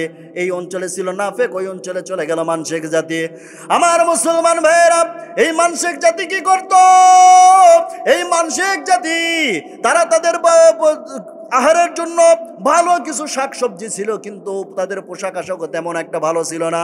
নর্মাল পোশাকেই তারা চলাফেরা করত, কিন্তু তাদের বসবাসের জন্য ঘর বাড়িও ছিল না। গর্ত খনন করে অথবা পাহাড়ের গুহার মধ্যে তারা বসবাস করত। আমার মুসলমান ভাইয়েরা, যুলকারনাইন আলাইহিস সালাতু ওয়াস সালাম সে জায়গায় কালেমার দাওয়াত দিলেন। কতিপয় বান্দা ব্যতীত অধিকাংশরাই কালিমা গ্রহণ করল না। কালিমাকে তারা অস্বীকার করল। কালিমাকে অস্বীকার করার কারণে তারা যুলকারনাইন আলাইহিস সালাতু ওয়াস সালামের বিরুদ্ধে যুদ্ধ ঘোষণা করলো। যুদ্ধ ঘোষণা করার পরে একটা পর্যায়ে যুলকারনাইন আলাইহিস সালাতু ওয়াস সালাম বিজয় লাভ করলেন। সেখান থেকে বিজয় লাভ করে তিনি আবার চলে গেলেন উত্তর অঞ্চলে। উত্তর অঞ্চলে চলে গেলেন, যাওয়ার পরে দেখতে পেলেন দুইটা পাহাড়। দুইটা পাহাড়ে দুইটা জাতি বসবাস করে। হযরত যুলকারনাইন আলাইহিস সালাতু ওয়াস সালাম সে জায়গায় তিনি তেমন কোনো ভাষা, তাদের ভাষা তেমন একটা তিনি বুঝতে পেতেছেন না। কোনো মতো সেই জাতির মধ্য থেকে, দুই পাহাড়ে বসবাসরত জাতির মধ্য থেকে একটা জাতি ছিল জালিম জাতি, আরেকটা জাতি ছিল মাজলুম জাতি। মাজলুম জাতি কোনো মতো বোঝাতে সারা সক্ষম হয়েছে যুলকারনাইনকে, যারা ওই যে পার্শ্ববর্তী যে পাহাড়ে যে জালিম জাতিগুলো আছে, ওই জালিম জাতি আমাদের উপর খুব অত্যাচার করে, আমাদের উপর খুব নির্যাতন করে, আপনি তাদেরকে আড়াল করে দেন। হযরত যুলকারনাইন আলাইহিস সালাতু ওয়াস সালামকে তারা বলতেছে, আপনি যদি এটা করতে পারেন আপনাকে আমরা অনেক উপহার সামগ্রী দেব, অনেক উপঢৌকন দেব, অনেক উপহার দেব। এমন কথা যখন বলল, যুলকারনাইন আলাইহিস সালাতু ওয়াস সালাম বললেন, আমার কোনো উপহারের প্রয়োজন নাই, কারণ মহান আল্লাহ পাক গোটা পৃথিবীর শাসন ক্ষমতা আমার হাতেই দিয়েছেন। পড়েন সুবহানাল্লাহ। আমার মুসলমান ভাইয়েরা, এবারে বলছেন, তবে তোমরা আমাকে সাহায্য করতে পারো, কিভাবে? পরিশ্রম দিয়ে সাহায্য করো। এবার যুলকারনাইন আলাইহিস সালাতু ওয়াস সালাম বলছেন, এই যে দুই পাহাড়ের মাঝখানে যে নিচুটা দেখা যায়, এই নিচুটাতেই তোমরা বিশাল একটা গর্ত খনন করো। হযরত যুলকারনাইন আলাইহিস সালাতু ওয়াস সালামের নির্দেশে ওই মাজলুম জাতি তখন গর্ত খনন করা শুরু করলো। গর্ত খনন করতে করতে এত নিচ পর্যন্ত চলে গেল, মোটামুটি পানি দেখা যায়। হযরত যুলকারনাইন আলাইহিস সালাতু ওয়াস সালামের নির্দেশে এবার কি হলো? এবার বলা হলো, তামাক গলিত যেই সমস্ত গুলো রয়েছে ওগুলোর মধ্যে এনে ঢেলে দাও, যেটাকে আমরা বলি সীসা ঢালা প্রাচীর। কি ঢালা প্রাচীর? সীসা ঢালা প্রাচীর তামাক গলিয়ে তার মধ্যে ঢেলে দেওয়া হলো। দিতে দিতে যখন অনেকটা উঁচু হয়ে গেল, তার উপরে পাথর দেওয়া হলো। দেওয়ার পরে তার উপরে কি হলো? লোহার তক্তা লাগানো হলো, কয়লা দেওয়া হলো, আগুন জ্বালিয়ে দেওয়া হলো। একটা পর্যায়ে পাহাড় সমান যখন কি হয়ে যায়, উঁচু হয়ে যায় সেই প্রাচীরটা, ওই প্রাচীরের আড়ালে পড়ে গেল সেই জাতি। সেই জাতিকেই বলা হয় ইয়াজুজ মাজুজ জাতি। কোন জাতি? দেয়াল ভেঙে বেরিয়ে আসবে। দেয়াল ভেঙে বেরিয়ে আসতে দেরি হচ্ছে কেন? এ কারণেই দেরি হচ্ছে, তারা প্রত্যেক দিন কিন্তু এই দেয়াল ভাঙার চেষ্টা করে। প্রত্যেক দিন তারা এই দেওয়াল ভাঙার চেষ্টা করছে। যেইটাই যুলকারনাইন আলাইহিস সালাতু ওয়াস সালাম তাদের সামনে যেই প্রাচীরটা তৈরি করে দিয়েছিলেন, তারা প্রত্যেক দিন এই প্রাচীরটা ভাঙার চেষ্টা করতেছে। প্রত্যেক দিন কিছুটা অংশ ভেঙে ফেলে, বেশি অর্ধেকে ভেঙে ফেলে, আর সামান্য কিছু ভাঙলেই তারা বেরিয়ে আসবে। এমন সময় একজন তাদের মধ্য থেকে বলে, একজন ডাক দিয়ে বলে, রেখে দাও এ পর্যন্ত, আগামীকাল এসে বাকিটা ভাঙবো। কিন্তু পরের দিন আসার পরে এসে দেখে মহান আল্লাহ পাক আগের চাইতে দেয়ালটাকে আরো বেশি শক্ত করে দিয়েছেন। পড়েন সুবহানাল্লাহ। আমার মুসলমান ভাইয়েরা, এইভাবে তারা চলতে আছে। প্রত্যেকটা দিন তারা দেয়াল ভাঙার চেষ্টা করে, কিন্তু কোনোদিনও পারবে না, যতক্ষণ না আল্লাহর পক্ষ থেকে নির্দেশ হবে। আর আল্লাহর পক্ষ থেকে সেই দিন নির্দেশ হবে যেই দিন তারা কি করবে, যেই দিন তারা কি করবে। এই ইয়াজুজ মাজুজ জাতি তারা কি করবে? দেয়াল ভাঙার শেষান্তের সময়, সূর্যাস্তের সময়, তখন তারা তাদের মধ্য থেকে একজন ব্যক্তি বলবে, আজ তোমরা রেখে দাও, বাকি যতটুকু আছে এটা আমরা আগামীকাল ভাঙবো ইনশাআল্লাহ। যেই দিন বলবে ইনশাআল্লাহ, পরের দিন এসে দেখবে যতটুকু তারা ভেঙে গেছে ততটুকুই ভেঙে আছে। তখন আর এসে দেখবে যে আর নতুন করে দেওয়াল বা প্রাচীর তৈরি হয় নাই, যতটা ভেঙে গিয়েছিল ততটা ভেঙে আছে। পরের দিন এসে তারা সামান্য অংশটুকু ভেঙে তারা বেরিয়ে পড়বে। আল্লাহু আকবার বলেন। আমার মুসলমান ভাইয়েরা, এই ইয়াজুজ মাজুজ এতটা নিকৃষ্ট জাতি, তাদের সন্তানের সংখ্যা জানলে অবাক হবেন। একজন ইয়াজুজ মাজুজের যে মহিলা ইয়াজুজ মাজুজ হয়, এই মহিলা ইয়াজুজ মাজুজ কমপক্ষে 1000 সন্তান জন্ম দেবে, তারপরে মৃত্যুবরণ করে। কত হাজার? চিন্তা করছেন? 1000 সন্তানের জন্ম দেয়, এরপরে সে মারা যায়। আল্লাহু আকবার বলবেন না? এত সংখ্যায় বেশি হবে। সংখ্যা সম্পর্কে সংক্ষিপ্তভাবে যদি একটা ধারণা দেয়, কিয়ামতের পূর্বে তারা যখন বের হবে, বের হয়ে সমুদ্রের পাশে এসে যখন দাঁড়াবে, তাদের জাতি হলো 3টা, তাবিন, তারিস আর হলো মানসিক। মানসিক, তাবিন, তারিস আর মানসিক। আগের যে 2টা কথা বললাম, নাফেক আর হলো মানসিক, নাফেক আর মানসিক, আর এটা হলো তাবিন, তারিস আর মানসিক। এই 3টা গোষ্ঠী এই ইয়াজুজ মাজুজের মধ্যে। মনে করেন তাবিন গোত্র আসলো, তারিস মানসিকরা পরে, তাবিন গোত্র সামনে দিয়ে আসতেছে, সমুদ্রের কিনারা এসে তারা পানি পান করা শুরু করবে। পানি পান করতে করতে তাবিন গোত্র পানি পান করে সমুদ্রে পানি পর্যন্ত শুকায় ফেলবে। চিন্তা করতে পারেন তাহলে তাদের সংখ্যা কত হবে? সমুদ্রের পানি কি করবে? শেষ করে ফেলবে পানি পান করতে করতে। আল্লাহু আকবার বলেন। আমার মুসলমান ভাইয়েরা, এরকম সবুজ লতা পাতা কিছুই থাকবে না, সব তারা খেয়ে সাবার করে ফেলবে, কিছুই তারা রাখবে না। সব যখন খেয়ে ফেলবে, এই বিশাল জাতিগোষ্ঠী ইয়াজুজ মাজুজ যখন বেরিয়ে পড়বে, এই ইয়াজুজ মাজুজকে ধ্বংস করার মতো, হত্যা করার মতো ক্ষমতা মহান আল্লাহ পাক ঈসা আলাইহিস সালাতু ওয়াস সালামকেও দেবেন না। একটা পর্যায়ে ঈসা আলাইহিস সালাতু ওয়াস সালাম কি করবেন? তখন তার সামনে যতগুলো মানুষ আছে সবগুলো হলো মুসলিম। এর মধ্যে হিন্দু নাই, বৌদ্ধ নাই, খ্রিস্টান নাই, ডোং সুং সারাল সুন্ডাল কিছু নাই, সব শেষ হয়ে গিয়েছে। বেঁচে আছে শুধুমাত্র মুসলিম জাতি। এই মুসলিম জাতিদেরকে নিয়ে তিনি কি করবেন? এবার তিনি সরাসরি চলে যাবেন সেই মুসা নবীর তুর পর্বতে। যাবার পরে তুর পর্বতে বসে আল্লাহর কাছে দোয়া করবেন, আল্লাহ গো, এই ইয়াজুজ মাজুজের সঙ্গে লড়াই করার মতো আমাদের তো কোনো শক্তি নাই, দয়া করে তুমি তাদেরকে শেষ করে দাও। পড়েন সুবহানাল্লাহ। এবার মহান রব্বুল আলামিন ওই ইয়াজুজ মাজুজদের কাঁধে একটা করে ভাইরাস দিবেন, আর ওই ভাইরাস থেকে একটা পোকার সৃষ্টি হবে, আর ওই পোকার কামড়ে ওই ইয়াজুজ মাজুজরা মারা যাবে। ইয়াজুজ মাজুজ জাতি যখন মারা গেল, এত সংখ্যায় বেশি হওয়ার কারণে যেখানে সেখানে তাদের লাশ পড়ে আছে, পচা দুর্গন্ধময় হয়ে ছড়িয়ে গিয়েছে, দুর্গন্ধে বসবাসের জন্য অনুপযুক্ত হয়ে গিয়েছে গোটা পৃথিবী। এমন সময় ঈসা আলাইহিস সালাতু ওয়াস সালাম আবার মুসলিমদেরকে নিয়ে তিনি তুর পর্বতে যাবেন। যাবার পরে সেখানে 2 হাত তুলে দোয়া করবেন, আল্লাহ গো, তুমি এই কি করো, এই যে পচা দুর্গন্ধ যেই সমস্ত লাশগুলো রয়েছে, এই লাশগুলো তুমি সরিয়ে ফেলো। মহান আল্লাহ পাক এক ঝাঁক পাখিকে পাঠিয়ে দেবেন। এই পাখিগুলো আসবে, আর এই সমস্ত পচা দুর্গন্ধযুক্ত যেই সমস্ত লাশগুলো আছে, এই লাশগুলো তারা পায়ে কামড়ায়, ঠোঁটে কামড়ায়, তারা কি করবে? নিয়ে গিয়ে একটা গর্তের মধ্যে ফেলবে। কোন গর্তে সম্পর্কে সুস্পষ্ট কোনো বর্ণনা পাওয়া যায় না, কিন্তু এখনো একটা গর্তের মধ্যে তারা ফেলবে। এই গর্তের মধ্যে ফেলার সঙ্গে সঙ্গে গোটা দুনিয়া পরিষ্কার হয়ে যাবে। বলেন সুবহানাল্লাহ। এরপরে মহান রব্বুল আলামিন সুন্দর একটা বৃষ্টি দেবেন, আর এই বৃষ্টির মধ্য দিয়া গোটা পৃথিবী ধুয়ে পরিষ্কার হয়ে যাবে। বলেন সুবহানাল্লাহ। হাদিসের ভাষায় বলা হয়েছে গোটা পৃথিবী তখন চকচক করবে। সুবহানাল্লাহ বলবেন না? গোটা পৃথিবী কি করবে? চকচক করবে। টাইলসের মসজিদে গেলে কেমন লাগে? চকচক করে না? যেই মসজিদে টাইলস লাগানো আছে, গোটা জমিনটা তখন চকচক করবে। প্রাকৃতিক চকচক তখন দেখা যায় যখন আপনারা বৃষ্টির পরে দেখবেন, এই সময়টাতে মাগরিবের পূর্ব মুহূর্তে যদি বৃষ্টি হয় থেমে যায়, ওই সময়টাতে আপনারা গাছ লতা পাতার দিকে তাকাবেন, তখন দেখবেন কত সুন্দর একটা গাছ ধুয়ে পরিষ্কার হয়ে গিয়েছে। সুবহানাল্লাহ বলবেন না? এত সুন্দর সেই সময়টাতে লাগে। তার চাইতে বেশি সুন্দর করে দেবেন মহান আল্লাহ পাক। সুবহানাল্লাহ বলেন। ঈসা আলাইহিস সালাতু ওয়াস সালাম তখন মানুষদেরকে নিয়ে বসবাস করা শুরু করে দেবেন এই পৃথিবীর বুকে। এই পৃথিবীর বুকে বসবাস করতে করতে আমার মুসলমান ভাইয়েরা, এত বরকত তখন আসবে, তখন সবাই মুসলমান, অন্য কোনো ধর্মাবলম্বী নাই, সবাই তখন মুসলিম হয়ে গিয়েছে। আমার মুসলমান ভাইয়েরা, তখন মহান আল্লাহ পাক এত বেশি বরকত দেবেন। হাদিসের মধ্যে বর্ণনায় পাওয়া যায়, একটা গাভীর দুধ দিয়ে একটা অঞ্চলের মানুষ খেয়ে শেষ করতে পারবে না। সুবহানাল্লাহ বলেন। একটা ছাগির দুধ দিয়ে একটা এলাকার, একটা গ্রামের বা একটা বংশের মানুষ খেয়ে শেষ করতে পারবে না। আবার বলা হয়েছে আনার ফল সম্পর্কে, ডালিম সম্পর্কে, মহান আল্লাহ পাক এত বরকত দেবেন এই ডালিমের মধ্যে, একটা ডালিমের একটা পরিবার খেয়েও শেষ করতে পারবে না। পড়েন সুবহানাল্লাহ। এত বরকত দিয়ে গোটা পৃথিবীটাকে ভরপুর করে ফেলবেন। এইভাবে চলতে থাকবে 40 বছর। কত বছর? 40 বছর এইভাবে ঈসা আলাইহিস সালাতু ওয়াস সালাম দুনিয়ার বুকে বেঁচে থাকবেন। 40 বছর পর তিনি মানুষদেরকে এতিম করে দিয়ে তিনি চলে যাবেন আল্লাহর দরবারে। আমার মুসলমান ভাইয়েরা, ঈসা আলাইহিস সালাতু ওয়াস সালামের যখন বিদায় হয়ে যাবে, এরপরে একটার পর একটা মানুষ আস্তে আস্তে তখন নাস্তিক হওয়া শুরু করবে, কারণ অন্য ধর্মে যাওয়ার কোনো ওয়ে নাই।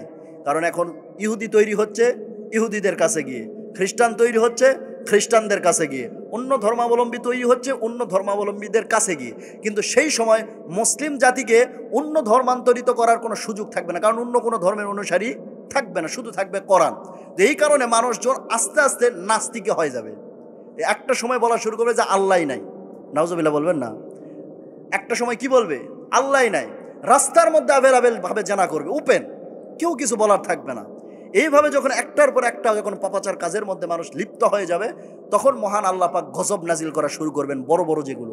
আল্লাহর হাবিব সাল্লাল্লাহু আলাইহি সাল্লাম জানিয়েছেন 3টা ভয়াবহ ভূমিধস হবে। কয়টা? 3টা। 1 নম্বরে বলা হয়েছে পূর্ব প্রান্তে, এটা কিন্তু ভূমিকম্প না, ভূমিধস হবে।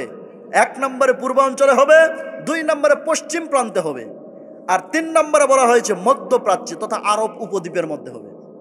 আরব উপদ্বীপের মধ্যে বিশাল একটা ভয়াবহ ভূমিধস ঘটবে।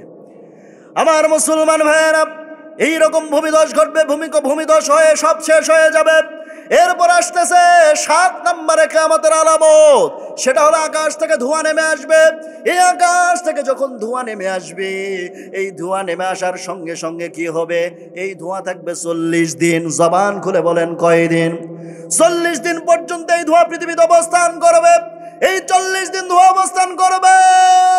যারা কাফের মুশরিক তাদের খুব জ্বালাতন হবে, কষ্ট হবে, কিন্তু মুমিন যারা তাদের সামান্য একটু হালকা সর্দি জ্বর হবে। সুবহানাল্লাহ বলেন।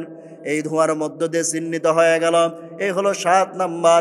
অনেক আয়াত আছে, অনেক বাক্য আছে, সংক্ষিপ্ত করে দিতেছি, আগামীকাল যেহেতু মাহফিল আছে। আমার মুসলমান ভাইয়েরা, 8 নম্বরে যেটা বলা হচ্ছে সেটা হলো জমিন থেকে একটা প্রাণী বের হয়ে আসবে, যার নাম সম্পর্কে বলা হয়েছে দাব্বাতুল আরদ। কি বলা হয়েছে?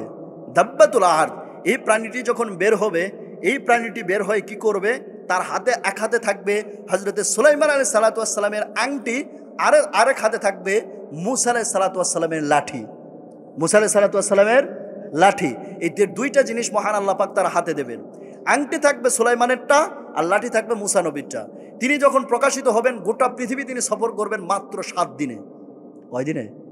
7 দিনে সফর করবেন তিনি গোটা পৃথিবী। আল্লাহু আকবার বলবেন না? 7 দিনে তিনি সফর করবেন গোটা পৃথিবী।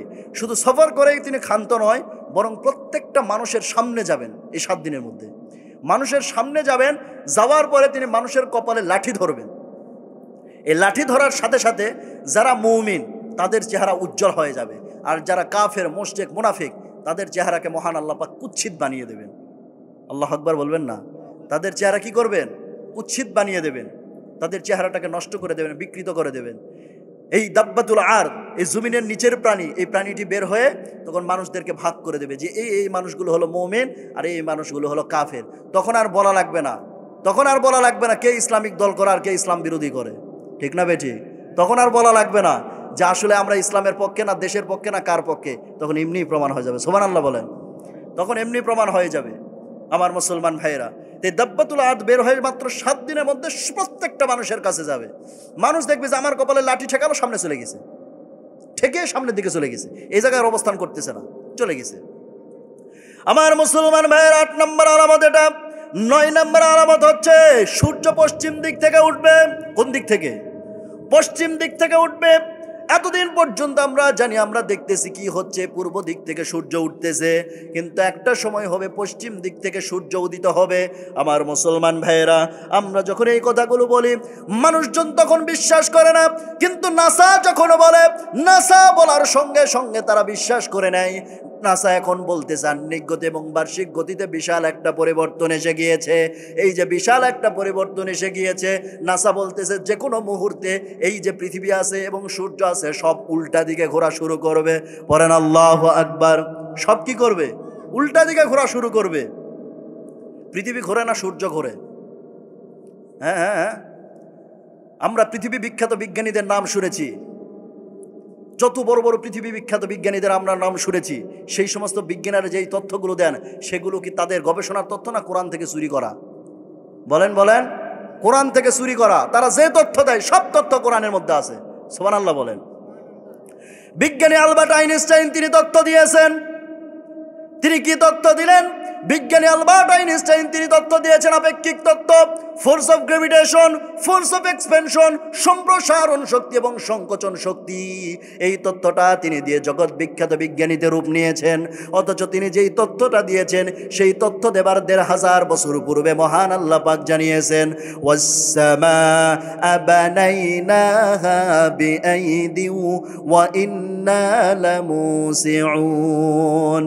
আমি আল্লাহ পাক আসমান সৃষ্টি করে দিয়েছি, তাতে রেখে দিয়েছি সম্প্রসারণ শক্তি এবং সংকোচন শক্তি। আমি আল্লাহ পাক জানিয়ে দিলাম একটার সঙ্গে আর একটার ধাক্কা লাগার কোনো সুযোগ নাই। পড়েন সুবহানাল্লাহ। বিজ্ঞানীরা একবার বলে পৃথিবী নয় সূর্য ঘোরে, আবার বলে সূর্য নয় পৃথিবী ঘোরে। এখন এসে তাদের মাথায় ঘোরে। অথচ আল্লাহ রাব্বুল আলামিন আজ থেকে ১৫০০ বছর আগে জানিয়েছেন। সূরা ইয়াসিনের মধ্যে আল্লাহ পাক বলেন, লাশ-শামসু ইয়ামবাগি লাহা আন তুদরিকাল কমার ওয়ালাল লাইলু সাবিকুন নাহার ওয়া কুল্লুন ফি ফালাকি ইয়াসবাহুন। সূর্যের ক্ষমতা নেই চন্দ্রকে টপকে যায়, চন্দ্রেরও ক্ষমতা নাই সূর্যকে টপকে যায়। তথা প্রত্যেকটা সৃষ্টি তার নিজ নিজ কক্ষপথে পরিভ্রমণ করছে। মানে সূর্য ঘুরে, পৃথিবীও ঘুরে, চন্দ্র ঘুরে। পড়েন সুবহানাল্লাহ। কার তথ্য? বলেন বলেন, কার তথ্য? আল্লাহর দেওয়া তথ্য। যা তারা দিচ্ছে সব তথ্য, বিজ্ঞানীরা তথ্য দিচ্ছে। লোহা দুনিয়ার সম্পদ নয়, লোহা বাহির থেকে এসেছে। কোথায় থেকে এসেছে? বাহির থেকে এসেছে। অথচ আল্লাহ রাব্বুল আলামিন ১৫০০ বছর আগে জানিয়েছেন, ওয়ানজালনাল হাদিদ ফিহি বাসুন শাদীদ ওয়া মানাফিউ লিন-নাস। আল্লাহু আকবার। আল্লাহ তাআলা বলছেন, আমি উপর থেকে লোহা দিয়েছি, নাজিল করেছি আমি। নুজুল শব্দ সব জায়গায় আল্লাহ ব্যবহার করেন না, উহি শব্দ আল্লাহ সব জায়গায় ব্যবহার করেন না। গুরুত্বপূর্ণ পয়েন্টে পয়েন্টে আল্লাহ তাআলা নুজুল শব্দ এবং উহি শব্দ ব্যবহার করেছেন। লোহার ক্ষেত্রে মহান আল্লাহ তাআলা উহি নুজুল শব্দ দিয়ে বলেছেন, এটা আমি আকাশ থেকে নাজিল করেছি। আল্লাহু আকবার বলেন। পৃথিবীর কোনো সম্পদ লোহা নয়, উপর থেকে নাজিল করা হয়েছে। আর এই তথ্য বিজ্ঞানীরা এখন নিজেকে বিশাল বিজ্ঞানী বলতেছে। Marconi, Faraday, James Watt, Copernicus, Einstein, Dalton, Galileo, এই বিশাল বিজ্ঞানী এরা। অথচ তারা যে তথ্য দেয় সব তথ্য কোরআন থেকে চুরি করা। কোরআনের মধ্যে মহান আল্লাহ পাক সব কথা বলে দিয়েছে। বিজ্ঞানীরা কেবল তথ্য দিচ্ছে, গবেষণা করে এসে সমুদ্রতে ঘুরে এসে কি বলতেছে, যে সমুদ্রের এক পাশে পানি হলো আটলান্টিক মহাসাগরের, এক পাশে আছে হলো মিষ্টি পানি, আর এক পাশে আছে নোনা পানি।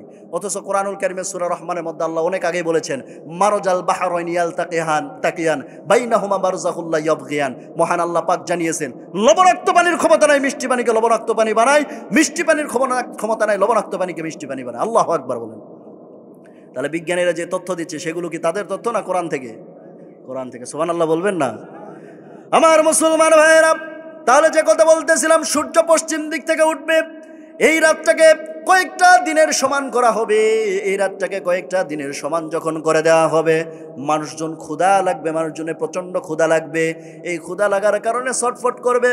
পশু পাখিগুলো, যেগুলো গৃহপালিত পশু, এগুলো তখন চিল্লা চিল্লি শুরু করবে। তারা তাদের মতো ডাক দিতে থাকবে, তারা চিৎকার করতে থাকবে। ৩-৪ দিন যদি না খায় থাকে মানুষের কষ্ট হবে কি হবে না? এই ক্ষুধার্ত থাকবে। যারা কোরআন হাদিস সম্পর্কে গবেষণা করেছে তারা তো জানে পশ্চিম দিকে সূর্য উঠবে আর এই রাতটা লম্বা রাত হবে। তখন তারা দেখবে বাস্তবে পশ্চিম দিকে সূর্য উঠবে। তখন তারা চিন্তা করবে তাহলে এখন আর সুযোগ নাই, কারণ আল্লাহর হাবিব সাল্লাল্লাহু আলাইহি সাল্লাম জানিয়েছেন, সূর্য ওঠার সঙ্গে সঙ্গে তওবা করলে মহান আল্লাহ পাক আর তওবা কবুল করবেন না। এই জন্য তারা চিন্তা করবে এই মুহূর্তে আমাদের তওবা করতে হবে। এই কোরআন হাদিস সম্পর্কে যারা গবেষণা করেছে তারা তওবা করবে আর মহান আল্লাহ পাক তাদেরকে মাফ করে দেবেন। পড়েন সুবহানাল্লাহ। সূর্য উদয়ের পর যারা জানতে পারবে যে এখন পশ্চিম দিকে সূর্য উঠছে, তখন যদি তওবা করে একটা তওবাও তাদের মঞ্জুর হবে না। আমার মুসলমান ভাইয়েরা, তাহলে ৯ নম্বরে সূর্য পশ্চিম দিকে উঠবে। ১০ নম্বরে ইয়েমেনের নিম্নদেশ থেকে আদানের একটা এলাকা আছে, এটার নিম্নদেশ থেকে আবিয়ান নামক স্থান থেকে আগুন বের হয়ে মানুষকে ধাক্কাইতে ধাক্কাইতে হাসরের ময়দানে নিয়ে যাবে। কোথায় নিয়ে যাবে? হাসরের ময়দানে নিয়ে যাবে। সাধারণত হাসরের ময়দান হিসেবে আমরা যেটা মুহাদ্দিসগণ যেটা গবেষণা করে বলে সেটা হলো সিরিয়ার ময়দান। সিরিয়াকে কোথায়? সিরিয়াকে।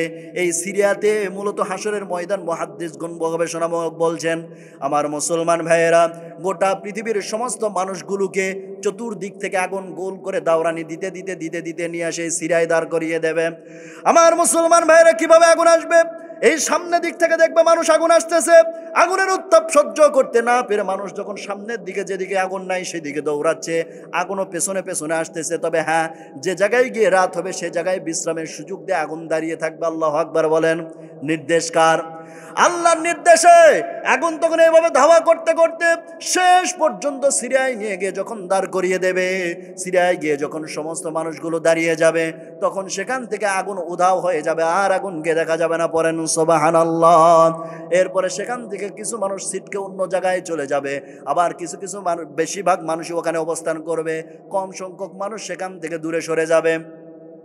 আমার মুসলমান ভাইয়েরা, এরপর একটার পর একটা গজব নাজিল হতে হতে একটা সময় গোটা পৃথিবীকে যিনি ধ্বংস করে দেবেন তিনি কে? আল্লাহ রাব্বুল আলামিন বলেন, ইদাস সামাউন ফাতারাত ওয়া ইদাল কাওয়াকিবু ইনতাসারাত ইদাশ শামসু কুওয়িরাত ওয়া ইদান নুজুমু ইনকাদারাত ইদা যুলজিলাতিল আরদু জিলজালাহা ওয়া আখরাজাতিল আরদু আথকালাহা ওয়া ক্বালাল ইনসানু মা লাহা। আসমান ফেটে ফেটে পড়বে, তারকাগুলো ছিটকে ছিটকে পড়বে, সূর্য সংকুচিত হয়ে যাবে, জমিন প্রকম্পিত হবে। এরপরে জমিনের মধ্যে যা কিছু আছে সব কিছু উৎগীরণ করে দেবে। মানুষ বলবে, এত কিছু সাজালাম, এত কিছু করলাম, এত কিছু বানালাম, কিন্তু আজকে সব কিছু তো মাটির সাথে মিশে গেল, কিছুই থাকবে না, সব ফানা ফানা হয়ে যাবে।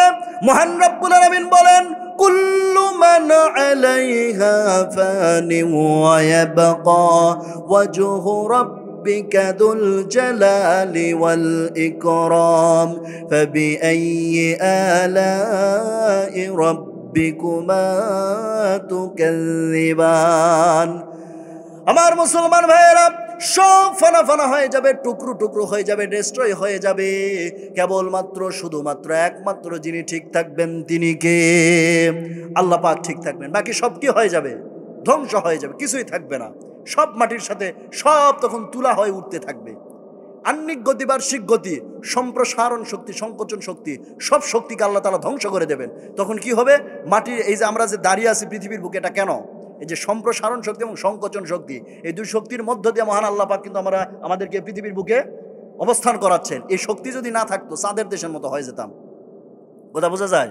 চাঁদের দেশে কি অবস্থান করা যায়? সামনের দিকে হাঁটবেন, পেছন দিকে চলে যাবেন, কারণ সামনের দিকে ধাক্কা পড়বে, পেছন দিকে চলে যাবেন। ওই জায়গায় কোনো মানে সেই শক্তি না, সম্প্রসারণ শক্তি, সংকোচন শক্তি সেই জায়গায় নাই, না থাকার কারণে মানুষজন সামনে হাঁটলে পিছনে চলে যায়। তো ঠিক তেমন করে তখন এই গোটা পৃথিবী তখন সেরকম হয়ে যাবে, সব তুলার মতো উঠতে থাকবে। কে কোন দিকে ছিটকে চলে যেতেছে কেউ দেখার নাই। চোখের সামনে দেখবে স্বর্ণ উড়ে উড়ে যেতেছে, ধরতে চাইবে কিন্তু ধরতে পারবে না, অসম্ভব হয়ে পড়বে। আমার মুসলমান ভাইয়েরা, সেই ভয়ানক যখন দিন শুরু হয়ে যাবে, মহান আল্লাহ পাক যে 4 জন ফেরেশতাকে নিয়োজিত করেছেন, লিডার বানিয়েছেন, একজন হচ্ছেন হযরতে জিব্রাইল, 2 জন হচ্ছেন হযরতে, 2 নাম্বার হচ্ছেন হযরতে মালাকুল মাউত। আমরা আজরাইল নামে চিনি, কিন্তু বাস্তব নাম হচ্ছে তার মালাকুল মাউত। 3 নম্বরে হচ্ছে হযরতে মিকাইল আলাইহিস সালাতু ওয়াস সালাম, 4 নম্বরে হযরতে ইসরাফিল আলাইহিস সালাতু ওয়াস সালাম। ভয়ানক একটা তথ্য দেয় আমার মুসলমান ভাইয়েরা, এই ইসরাফিল আলাইহিস সালাতু ওয়াস সালাম তিনি যখন সিংহায় প্রথম ফুৎকার দেবেন, প্রথম ফুৎকার দেওয়ার সঙ্গে সঙ্গে কিন্তু কিয়ামত নিপতিত হবে না, তখন গজব নাজিল হবে, ভূমিকম্পর উপর ভূমিকম্প হতেই থাকবে। এই পৃথিবীর বুকে একটার পর একটা ভূমিকম্প হতেই থাকবে, গজব আসতেই থাকবে, সুনামি ফেনানি যা আছে সব হওয়া শুরু হয়ে যাবে। একটার পর একটা যখন গজব নাজিল হতেই থাকবে, আমার মুসলমান ভাইয়েরা, এইবার মহান আল্লাহ পাক এবার ইসরাফিল আলাইহিস সালাতু ওয়াস সালামকে নির্দেশ দেবেন, ইসরাফিল তুমি তোমার এবার দ্বিতীয় ফুৎকারটা দিয়ে দাও। হযরত ইসরাফিল আলাইহিস সালাম এবার 2 নম্বর ফুৎকারটা দিয়ে দেবে। 2 নম্বর ফুৎকার দেওয়ার সঙ্গে সঙ্গে কিয়ামত নিপতিত হয়ে যাবে। মালাকুল মউত ফেরেশতা সমস্ত মানুষের, সমস্ত প্রাণীর, সমস্ত জিন জাতি সবার জান হযরতে মালাকুল মউত ফেরেশতা তিনি কবজ করে নিয়ে চলে যাবেন। আমার মুসলমান ভাইয়েরা, সবার জান যখন কবজ করা হলো, এবার আল্লাহ রাব্বুল আলামিন বলবেন, এবার মালাকুল মউত ফেরেশতাকে বলবেন, মালাকুল মউত ফেরেশতা সবার জান কি কবজ করা হয়েছে নাকি? এবার মালাকুল মউত ফেরেশতা বলবে, আল্লাহ গো, মানুষ জিন যত প্রাণী আছে সব শেষ। এবার মহান আল্লাহ পাক বলবেন, ফেরেশতাদের জান কবজ করা শুরু করো। এবার কর্মচারী সমস্ত ফেরেশতাদের যখন জান কবজ করা শুরু হয়ে যাবে, সমস্ত ফেরেশতাদের রূহ কবজ করে ফেলা হবে। আমার মুসলমান ভাইয়েরা, এবার মহান আল্লাহ পাক ডাক দিয়ে বলবেন, বেঁচে আছে কয়জন? এবার মালাকুল মউত ফেরেশতা বলবে, আল্লাহ গো, লিডার 4 জন আমরা বেঁচে আছি, বাকি সব শেষ। এবার মহান আল্লাহ পাক নির্দেশ দেবেন, 4 জনেরও 3 জনের জান কবজ করে ফেলো। এবার মালাকুল মউত ফেরেশতা মিকাইল এবং ইসরাফিলের জান কবজ করবেন। আমার মুসলমান ভাইয়েরা, এই 2 জনের যখন জান কবজ করা হয়ে যাবে, এইবার তিনি কি করবেন? এবার তিনি হযরতে মালাকুল মউত ফেরেশতা গিয়ে আল্লাহকে বলবে, আল্লাহ গো, 2 জনের হয়ে গিয়েছে, বেঁচে আছে শুধু জিবরিল আমিন ভাই আর আমি। এবার আল্লাহ পাক বলবেন, জিবরাইলেরও জান কবজ করো। এবার জিবরিল আমিনেরও যখন জান কবজ করা হলো, 4 নম্বরে বেঁচে আছে শুধুমাত্র হযরতে মালাকুল মউত ফেরেশতা। সবাই শেষ হয়ে গিয়েছে, বেঁচে আছে একজন, হচ্ছেন আল্লাহ পাক, আর দ্বিতীয় হচ্ছে হযরতে মালাকুল মউত ফেরেশতা। এই 2 জন মাত্র বেঁচে আছেন। এবার মহান আল্লাহ পাক মালাকুল মউত ফেরেশতাকে নির্দেশ দেবেন, মালাকুল মউত ফেরেশতা তুমি তোমার এবার জানটা কবজ করো। এবার মালাকুল মউত ফেরেশতা যখন নিজের জান কবজ করতে যাবে, নিজের জান কবজ করতে নিয়ে আমার মুসলমান ভাইয়েরা, যখনই তাকে বলা হবে তুমি তোমার নিজের জান কবজ করো, এবার মালাকুল মউত ফেরেশতার এই কথা শোনার সাথে সাথে নিজের খিঁচুনি ছুটে যাবে, ভয় পেয়ে যাবেন, আটকে উঠবেন। কারণ তিনি নিজে জানেন মৃত্যুর যন্ত্রণা কতটা কঠিন, তিনি এটা নিজে ভালো করে অনুভব করবেন। সেই সময় তিনি বুঝতে পারবেন, তিনি মনের মধ্যে ভয় পেয়ে যাবেন। এবার তিনি আল্লাহর নির্দেশ, যেহেতু জান কবজ করতে হবে, কোনো উপায় নাই, এবার তিনি চলে যাবেন জান্নাত এবং জাহান্নামের মাঝবর্তী স্থান। সেখানে যাওয়ার পরে তিনি কি করবেন? এবার তিনি নিজের নিজে জান কবজ করবেন। তবে হ্যাঁ, হাদিসের মধ্যে বলা হয়েছে, মালাকুল মউত ফেরেশতা নিজের জান নিজে কবজ করার সময় তিনি একটা চিৎকার দেবেন। বর্ণনায় বলা হয়েছে, ওই মুহূর্তে যদি পৃথিবী টিকে থাকতো, তাহলে আলাদা করে ইসরাফিলকে সিংহায় ফুৎকার দেওয়া লাগতো না। মালাকুল মউতের ফেরেশতার চিৎকারেই মানুষ পুরা দুনিয়াতে কিয়ামত ঘটে যেত। পড়েন আল্লাহু আকবার। আমার মুসলমান ভাইয়েরা, কি ভয়ানক দৃশ্য ঘটবে চিন্তা করেন। আমরা তো দুনিয়াতে একটা বারের জন্য চিন্তা করি না আমাদেরকে মরতে হবে। আবার অনেক সময় আমরা চিন্তা করি, আমি অনেক গুনাহ করে ফেলেছি, আমি অনেক পাপাচার কাজ করে ফেলেছি। আমি বলবো, ভাই আপনি কত গুনাহ করেছেন? আপনি জীবনে কত জেনা করেছেন? আপনি জীবনে কত হারাম ইনকাম করেছেন? আপনি জীবনে কত সুদ খেয়েছেন? আপনি জীবনে কত নামাজ কাজা করেছেন? আপনি জীবনে কত রোজা কাজা করেছেন? আপনি কত গুনাহের কাজে জড়িয়ে গিয়েছেন? আপনি কত টাকার যাকাত রেখে দিয়েছেন, যাকাত দেন নাই? কত মানুষকে কষ্ট দিয়েছেন? কত মানুষের হক নষ্ট করেছেন? যা কিছু গুনাহ করেছেন না কেন ভাই, আপনার উদ্দেশ্যে ছোট্ট একটা কথা বলবো, আপনি জীবনে যত গুনাহ করেছেন জেনে রেখে দেন, আপনার গুনাহ যত বড়ই হোক না কেন, আপনার গুনার পাহাড়ের চাইতে, আপনার গুনাহ যত বড়ই পাহাড় হোক না কেন, আপনার গুনার চাইতে আমার আল্লাহর দয়ার 1,00,000 কোটি গুণ বড়। পড়েন সুবহানাল্লাহ। আজকে রাতে তাহাজ্জুদের নামাজ পড়েন, তাহাজ্জুদের নামাজ পড়ে 2 হাত তুলে আল্লাহর কাছে দোয়া করেন, অথবা সিজদার মধ্যে পড়ে আল্লাহকে ডেকে ডেকে বলেন, আল্লাহ গো, আমি বড় গুনাহগার বান্দা, দয়া করে মায়া করে আমার জীবনের গুনাহগুলো মাফ করে দাও।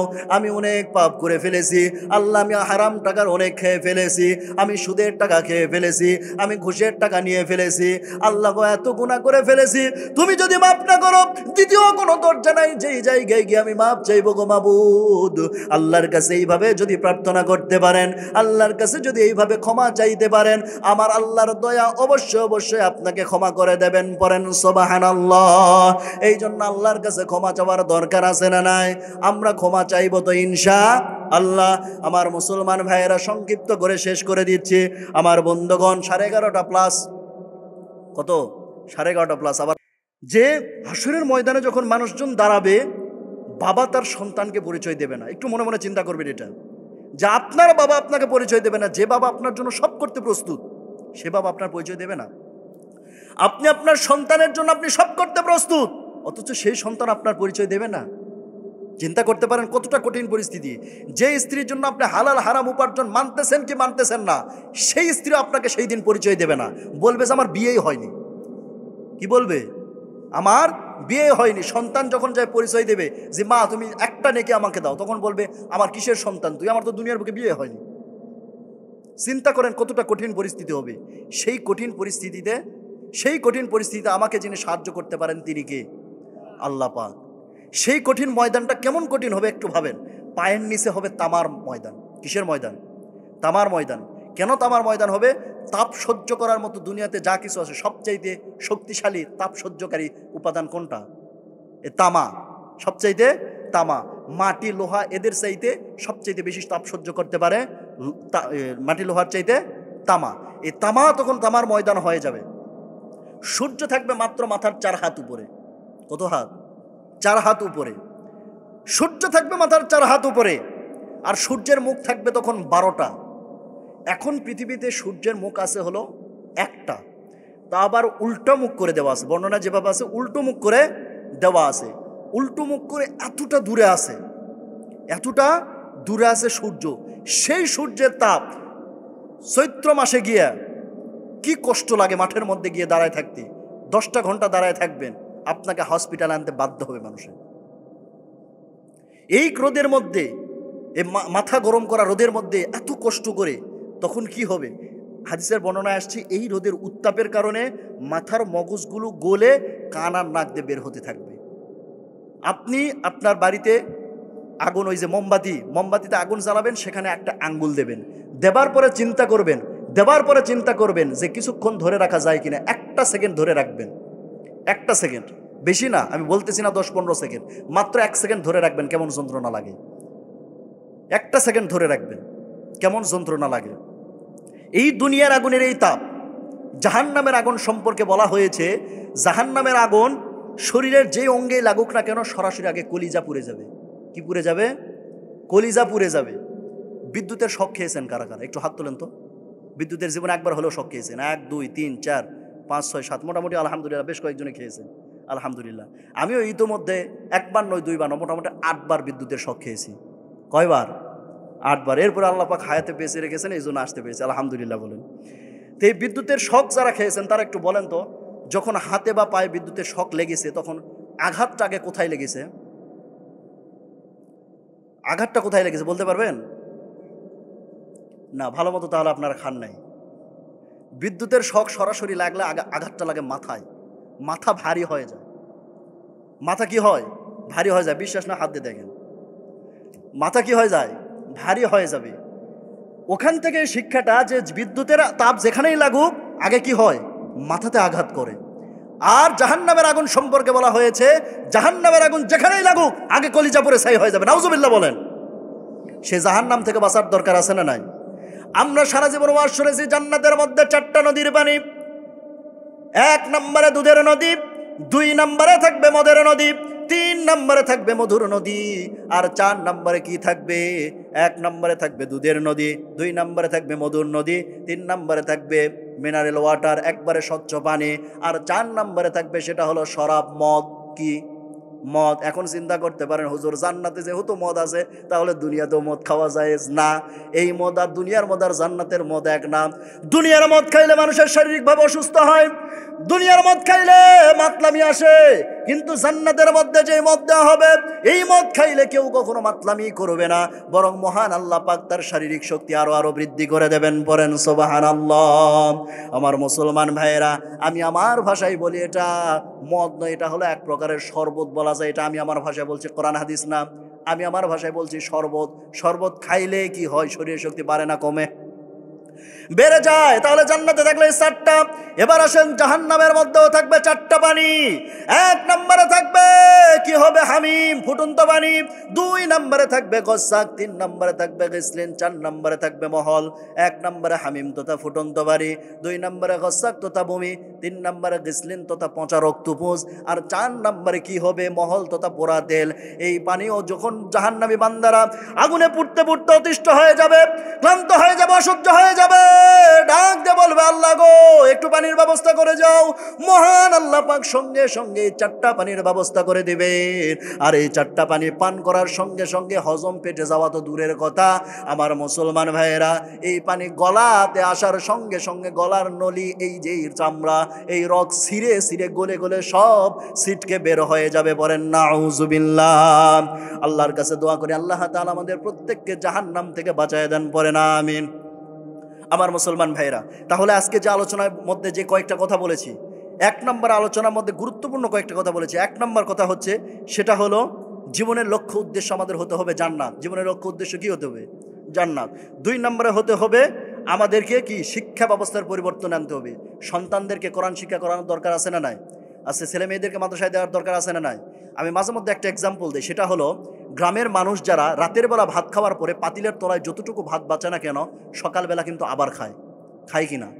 শহরের মানুষ খায় না, কারণ শহরের মানুষ যতটুকু খায় ততটুকুই রান্না করে, গ্রামের মানুষ হিসেব ছাড়া রান্না করে। তো পাইকারি দরে রান্না করার পরে ভাত যতটুকু বেঁচে যায় সকালবেলা কিন্তু উঠে আবার খায়। তো শীতের সকালে এটাকে আর পান্তা করে না, এটা কি করে? পেঁয়াজ কুচি কুচি করে, রসুন কুচি কুচি করে, শুকনা মরিচ দিয়ে, সরিষার তেল দিয়ে সুন্দর করে মাখায় নাই। ওই ভাতটাকে এই এলাকায় কি ভাত বলে? আচ্ছা, ভাজি ভাত। এখন আপনি সকালে খাইলেন ভাজি ভাত, সারাদিন পোলাও, কোরমা, বিরিয়ানি, জর্দা, দই, মিষ্টি যেটাই খান, ঢেকুশোটা কোনটা? ওই সকালের ভাজি ভাত। আপনার ছেলে সব জ্ঞান অর্জন করবে, কোনো আপত্তি নাই। ডাক্তার হবে, ম্যাজিস্ট্রেট হবে, ইঞ্জিনিয়ার হবে, কোনো আপত্তি নাই। ইসলাম হতে নিষেধ করে না, ইসলাম হতেও বলে। কিন্তু প্রথম সবক দিতে হবে কোরআনুল কারীমের সবক। আল্লাহর কসম, সেই কোরআনুল কারীমের সবকওয়ালা ডাক্তার কখনো ইনজেকশনের রোগীকে অপারেশন করবে না। সেই কোরআনুল কারীমের সবকওয়ালা ইঞ্জিনিয়ার কখনো ব্রিজের মধ্যে রডের পরিবর্তে বাঁশ দেবে না। সুবহানাল্লাহ বলেন। এই জন্য সন্তানদেরকে কোরআন শিক্ষা করানোর দরকার আছে না নাই? আচ্ছা, তাহলে সন্তানদেরকে কোরআন শিক্ষা করানোর দরকার আছে না নাই? সন্তানদেরকে আমরা কোরআন শিক্ষা করাতে চাই। সন্তানদেরকে যদি কোরআন শিক্ষা করাতে পারি তবে আমরা আদব শিক্ষা পাবো। সেদিন টাঙ্গাইল একটা মাহফিলে গেছি, হয়তো বাবজানের মতোই মুরব্বী হবে এই বয়সেরই একজন মুরব্বী, হাতের মধ্যে আমার 500 টাকার নোট হাতের মধ্যে দিয়ে বলতেছে, হুজুর আমার ছেলের জন্য দোয়া করবেন, বলেই কান্না শুরু করলো। মনে মনে চিন্তা করলাম, মুরব্বী মানুষ, তাহলে তো বাচ্চার ছেলে তো আর ছোট নয় যে দোয়া নিতে আসবে যে হুজুর আমি হাফেজ বানাবো। মুরব্বী মানুষ, চিন্তা করলাম নিশ্চয়ই ছেলে বড়। আমি জিজ্ঞেস করলাম, আপনার ছেলে কি করে? তো উনি উত্তরে বলতেছেন, আমার ছেলে হলো প্রাইমারি স্কুলের হেডমাস্টার। কোন স্কুল? প্রাইমারি স্কুলের হেডমাস্টার। তখন আমি বললাম, কি দোয়া করবো ভাবছেন একটু বলেন। তখন বলতেছে যে হুজুর আমার ছেলে আমাকে দেখে না, একটা টিনের ঘরে আমাকে থাকতে দিয়েছে, টিনের ছিদ্র আছে, সেই ছিদ্র দিয়ে টপ টপ টপ টপ করে কুয়াশার পানি পড়ে। এবার তখন আমি বললাম, আপনার ছেলেকে কি জীবনে কখনো মাদ্রাসায় পড়িয়েছিলেন? বলতেছে যে না হুজুর, এটাই তো আমার ব্যর্থতা। মনের মধ্যে এমন রাগ উঠলো, মনের মধ্যে রাগ উঠলো, এমন রাগ উঠলো। তখন মনে মনে একটা কথা বললাম, ছেলেকে কোরআন শিক্ষা দেন নাই, টিনের ছিদ্র দিয়ে কুয়াশা পড়বে না তো শরবত পড়বে? ছেলেকে তো আসল শিক্ষাই দেন নাই আপনি, আদবের শিক্ষা থেকে তাকে বঞ্চিত করেছেন, কোরআনের শিক্ষা দেন নাই। সে কিভাবে আপনাকে আপনার খেদমত করবে? আপনার খেদমত সে বুঝবেই না, তো আপনার খেদমত সে বুঝবে না। এই জন্য সন্তানদেরকে কোরআন শিক্ষা করাবো তো ইনশা আল্লাহ। যাদের সন্তান বড় হয়ে গেছে, নাতিদেরকে আমরা কোরআন শিক্ষা করানোর চেষ্টা করবো ইনশা আল্লাহ। এই যে মাদ্রাসা দেখতেছেন, এই মাদ্রাসা আরো এগিয়ে চলুক, এটা আমরা চাই কি চাই না? বলেন বলেন, চাই কি চাই না? এই এলাকার প্রত্যেকটা ঘরে ঘরে কোরআনের ইসলামের দুর্গ গঠন হোক, এটা আমরা চাই কি চাই না? শেষ সময় একটা তাকবীর দেওয়া যাবে না বাবুজান? যাবে না? যাবে না? তাহলে সকলে একটু হাত তোলেন, তোলেন তোলেন তোলেন। একটু শীতের মধ্যে কষ্ট হবে, তোলেন, হাত তোলেন। জি ইনশাল্লাহ। নারায়ে তাকবীর। চমকে উঠলেন নাকি? যে সাউন্ড, আমি নিজেই চমকে উঠছি। নারায়ে তাকবীর। এভাবে হবে না, দুইটা ভাগ করে দেই, বিবাহিত যারা এবং অবিবাহিত যারা। আগে বিবাহিতরা হাত তোলেন। ছোট বাচ্চা হাত তুলছেন, বিয়ে করছে নাকি? যারা বিয়ে করছেন তারা হাত তোলেন। বাবজান আপনি বিচারক, আপনার হাত তোলা লাগবে না, আপনি বিচারক, দেখেন কার আওয়াজ বেশি হয়। নারায়ে তাকবীর। এবার অবিবাহিতরা হাত তোলেন, যারা অবিবাহিত আছেন, তোলেন তোলেন তোলেন তোলেন। প্রমাণ করে দিতে পারবে না তোমরা যে মুরব্বীদের চাইতে আমাদের পাওয়ার বেশি আর আমরা বিয়ের জন্য উপযুক্ত? পারবে না? হ্যাঁ, এবার তাকবীর দাও। নারায়ে তাকবীর। কার আওয়াজ বেশি? বুঝলেন? আপনারা খুশি? না না, মুরব্বীরা বেজার হয়ে গেছে। আমি যদি রায় দিই আপনারা মানবেন তো? আমার রায় হচ্ছে বিবাহিতরা ফার্স্ট আর অবিবাহিতরা প্রথম। এবার তো খুশি? আলহামদুলিল্লাহ পড়েন।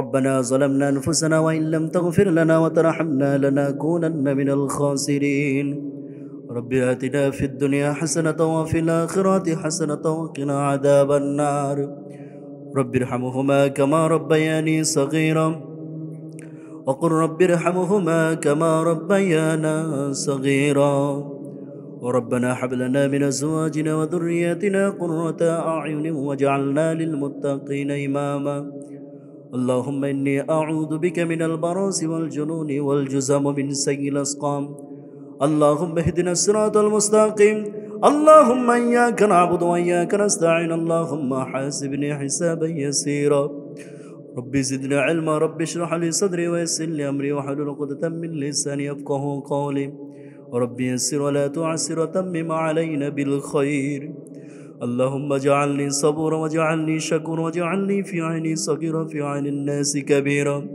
اللهم ارزقني شهادة في سبيلك واجعل موتي في بلد رسولك আল্লাহ তাআলা চাঁপাইনবাবগঞ্জ জেলা শিবগঞ্জ থানার অন্তর্গত আল্লাহ গো, এই মাদ্রাসায় আজকের আয়োজনের মাহফিল আল্লাহ আল্লাহ তাআলা তুমি মাহফিলটাকে কবুল করে নাও, এই মাদ্রাসাটাকে তুমি আল্লাহ কবুল করে নাও। এই মাদ্রাসা যে যেভাবে খেদমত করেছে প্রত্যেকের খেদমতটুকু তুমি কবুল করে নাও আল্লাহ তাআলা। অনেকে হয়তো অন্ত হয়ে গিয়েছে আল্লাহ, প্রত্যেকের কবরটাকে জান্নাতুল ফিরদাউস বানায়া দাও আল্লাহ তাআলা। অনেকে এখানে আমিন আমিন করতেছে মাবুদ, কারো মা আছে বাবা নাই, কারো বাবা আছে মা নাই, কারো দুইজনই কবর জগতের বাসিন্দা হয়ে গেছে গো মাবুদ আল্লাহ গো। কবরে কি হালতে আছে আমরা জানি না, কবরে যদি কোনো আযাব হয়ে থাকে তোমার গফফার নামের ওসিলা করে তাদের জীবনের গুনাহগুলো মাফ করে দাও আল্লাহ গো। কবরে কি অবস্থায় আছে জানি না, ওই জনম দুঃখিনী মা, যেই জনম দুঃখিনী মা তো কষ্ট করে ছোট থেকে আদর করে লালন পালন করে এত ছোট থেকে কষ্ট করে এত বড় করেছে মাবুদ আল্লাহ গো। যখন সেই ছোট্ট বয়সে সন্তান ডান পাশে পেশাব করলে বাম পাশে শুইয়ে দেয়, বাম পাশে সে পেশাব করলে আল্লাহ গো মা নিজে কষ্ট করে পেশাবের ভিজে জায়গায় শুয়ে সন্তানকে শুকনা জায়গায় রাখে, সেখানেও যখন পেশাব করে দেয় সন্তানকে বুকে উঠায় নাই, নেবার পরে আল্লাহ গো সেখানেও কতবার পেশাব করে পরে মাকে ভিজিয়ে দেয় আল্লাহ গো। এমন জনম দুঃখিনী মা যার কবর জগতের বাসিন্দা হয়ে গেছে আল্লাহ গো, জানি না কবরে কি হালতে আছে, কবরে যদি কোনো আযাব হয়ে থাকে তুমি মাফ করে দাও আল্লাহ গো। মাকে যখন একবার ডেকে বলেছি মা এটা কি, মা হাসি মুখে জবাব দিয়েছে বাবা এটা গ্লাস। আবার জিজ্ঞেস করেছি মা এটা কি, হাসি মুখে জবাব দিয়েছে বাবা এটা গ্লাস। আবার জিজ্ঞেস করেছি মা এটা কি, বাবা কপালের মা আমার কপালের মধ্যে চুমু দিয়ে ডেকে বলছে বাবা এটা গ্লাস, তুমি কি চেনো না আল্লাহ গো। হাজারো বার ডাক দিয়েছি কখনো রাগ করে নাই আল্লাহ গো। যেই বাবা এত কষ্ট করে মাথার ঘাম পায়ে ফেলে এত কষ্ট করে ছোট থেকে লালন পালন করে বড় করেছে, রাস্তার মধ্যে কিছু থেকে খাইতে ইচ্ছে করেছে নিজে খায় নাই, সন্তানের জন্য বাড়িতে নিয়ে এসেছে আল্লাহ গো। রাস্তাতে কষ্ট করে হেঁটে এসেছে, টাকা বাঁচিয়েছে ছেলের পড়াশোনার জন্য, এমন কষ্ট করে যেই বাবা সন্তানকে ছোট থেকে বড় করেছে আল্লাহ গো, এমন বাবা মা যার কবর জগতের বাসিন্দা হয়ে গিয়েছে, ওই বাবা মায়ের কবরটাকে তুমি আল্লাহ জান্নাতুল ফিরদাউস বানায় দাও আল্লাহ তাআলা। এই মাদ্রাসাতে যে যেভাবে খেদমত করেছে তুমি প্রত্যেকের খেদমতটুকু কবুল করে নাও আল্লাহ তাআলা। মাদ্রাসাতে যারা আর্থিকভাবে সাহায্য করেছে তুমি তাদের দানকে কবুল করে নাও আল্লাহ তাআলা। যারা শ্রম দিয়েছে শ্রমকে তুমি কবুল করে নাও, যারা মেধা দিয়ে সময় দিয়ে সাহায্য করেছে আল্লাহ প্রত্যেকের খেদমতটুকু তুমি কবুল করে নাও আল্লাহ তাআলা। আমাকে দাওয়াত দিয়ে নিয়ে এসেছেন গোলাম রব্বানী ভাই আল্লাহ গো, তুমি তার হায়াতের মধ্যে বারাকা দান করো আল্লাহ তাআলা, তুমি তার খেদমতটুকু কবুল করে নাও আল্লাহ তাআলা। অত্র মাদ্রাসার আল্লাহ তাআলা আজকে প্রোগ্রামের সম্মানিত সভাপতি আলহাজ মোহাম্মদ মতিউর রহমান আল্লাহ তাআলা, তিনি মোটা অঙ্কের অ্যামাউন্ট দান করেছেন আল্লাহ গো। পাশাপাশি তিনি মাদ্রাসার সর্বক্ষণ খেদমতে থাকার নিয়ত করেছেন আল্লাহ গো, তুমি তার খেদমতটুকু তার নাজাতের ওসিলা হিসেবে কবুল করে নাও আল্লাহ তাআলা আমার সামনে যে ভাইয়েরা আমিন আমিন করতেছে তারাও তাদের সাধ্য অনুযায়ী মাদ্রাসার খেদমতে থাকার চেষ্টা করেছে। আল্লাহ গো তুমি প্রত্যেকের খেদমতটুকু কবুল করে নাও। আল্লাহ তাআলা আমাদের মাঝখান থেকে যাদের মা বাবা ভাই বোন আত্মীয় স্বজন পাড়া প্রতিবেশী, আল্লাহ তাআলা দরদের দাদা দাদি নানা নানি যাদের কবর জগতের বাসিন্দা হয়ে গেছে গো আল্লাহ, জানি না কবরে কি অবস্থায় আছে, কবরে যদি কোনো আযাব হয়ে থাকে আযাবকে মাফ করে দাও, কবরটাকে জান্নাতের টুকরা হিসেবে কবুল করে নাও। আল্লাহ তাআলা গোটা বিশ্বাসকে মুসলমানরা সব চাইতে বেশি নির্যাতিত নিপীড়িত হেয় প্রতিপন্ন জাতিতে পরিণত হয়ে আছে আল্লাহ। আল্লাহ তাআলা আল্লাহ তাআলা ইসরায়েলে প্যালেস্টাইনে এমনভাবে হামলা চালাচ্ছে গো মাবুদ, ইসরায়েলরা প্যালেস্টাইনে এমনভাবে হামলা চালায়, ছোট্ট সন্তানকে দুগ্ধপোষ্য সন্তানকে মায়ের কোল থেকে ছিনিয়ে নিয়ে আসমান মুখে যখন ছুঁড়ে মারে, ওই সন্তানটা যখন নিচের দিকে আসা শুরু করে, নিচ থেকে ছুরি ধরে বুক দিয়ে ঢুকে পিঠ দিয়ে বের হয়ে যায়, অমনি ওই সন্তানকে জমিনে ফেলে বুট দিয়ে পাড়া দিয়ে ধরে যখনই ছুরিটা বের করে ফেলে সঙ্গে সঙ্গে ওই সোনার মানিক কলেজার টুকরা মায়ের চোখের সামনে জিব্বাই কবর দিয়ে দুনিয়া থেকে বিদায় হয়ে যায়। আল্লাহ গো, আজ ইসরায়েলের কারাগারে মুসলিমরা নির্যাতিত নিপীড়িত হয়ে আছে গো মাবুদ। আল্লাহ গো তুমি মুসলমানদেরকে আবার পুরোদমে আজাদ করে দাও। কাশ্মীরকে তুমি আল্লাহ রক্ষা করো, ভারতের গুজরাট মুসলমানদেরকে রক্ষা করো। আল্লাহ তাআলা বাংলাদেশকে তুমি জালিম মুক্ত করেছো, আর কোনো নতুন জালিমের হাতে দিও না। আল্লাহ গো আলেমদের উপর এমন নির্যাতন চালিয়েছে, আলেমদের পা উপর দিকে দিয়ে মাথা নিচের দিকে দিয়ে ঝুলিয়ে রেখে এভাবেও নির্যাতন করেছে। আল্লাহ গো এমন অমানবিক নির্যাতন যে একবার চালিয়েছে আল্লাহ গো, এমন পরীক্ষার মধ্য তুমি ফেলেছিলে আল্লাহ গো, সেই পরীক্ষার মধ্য দিয়ে আমাদেরকে রক্ষা করেছো, দ্বিতীয় আর কোনো পরীক্ষায় ফেলো না বাবু। আল্লাহ গো দয়া করে মায়া করে তুমি কোরআনওয়ালাদের হাতে বাংলাদেশকে উঠাইয়া দাও। আল্লাহ তাআলা আমাদের এই সোনার বাংলাদেশটাকে তুমি কোরআনের জন্য কবুল করে নাও। রব্বানা লা তুআখিযনা ইন নাসিনা ওয়াখতানা ربنا لا تحمل علينا إصرا كما حملته على الذين من قبلنا ربنا ولا تحملنا ما لا طاقة لنا به واعف عنا واغفر لنا وارحمنا أنت مولانا فانصرنا على القوم الكافرين سبحان ربك رب العزة عما يصفون وسلام على المرسلين والحمد لله رب العالمين وجعل آخرات كلمة عند الموت لا إله إلا الله محمد رسول الله.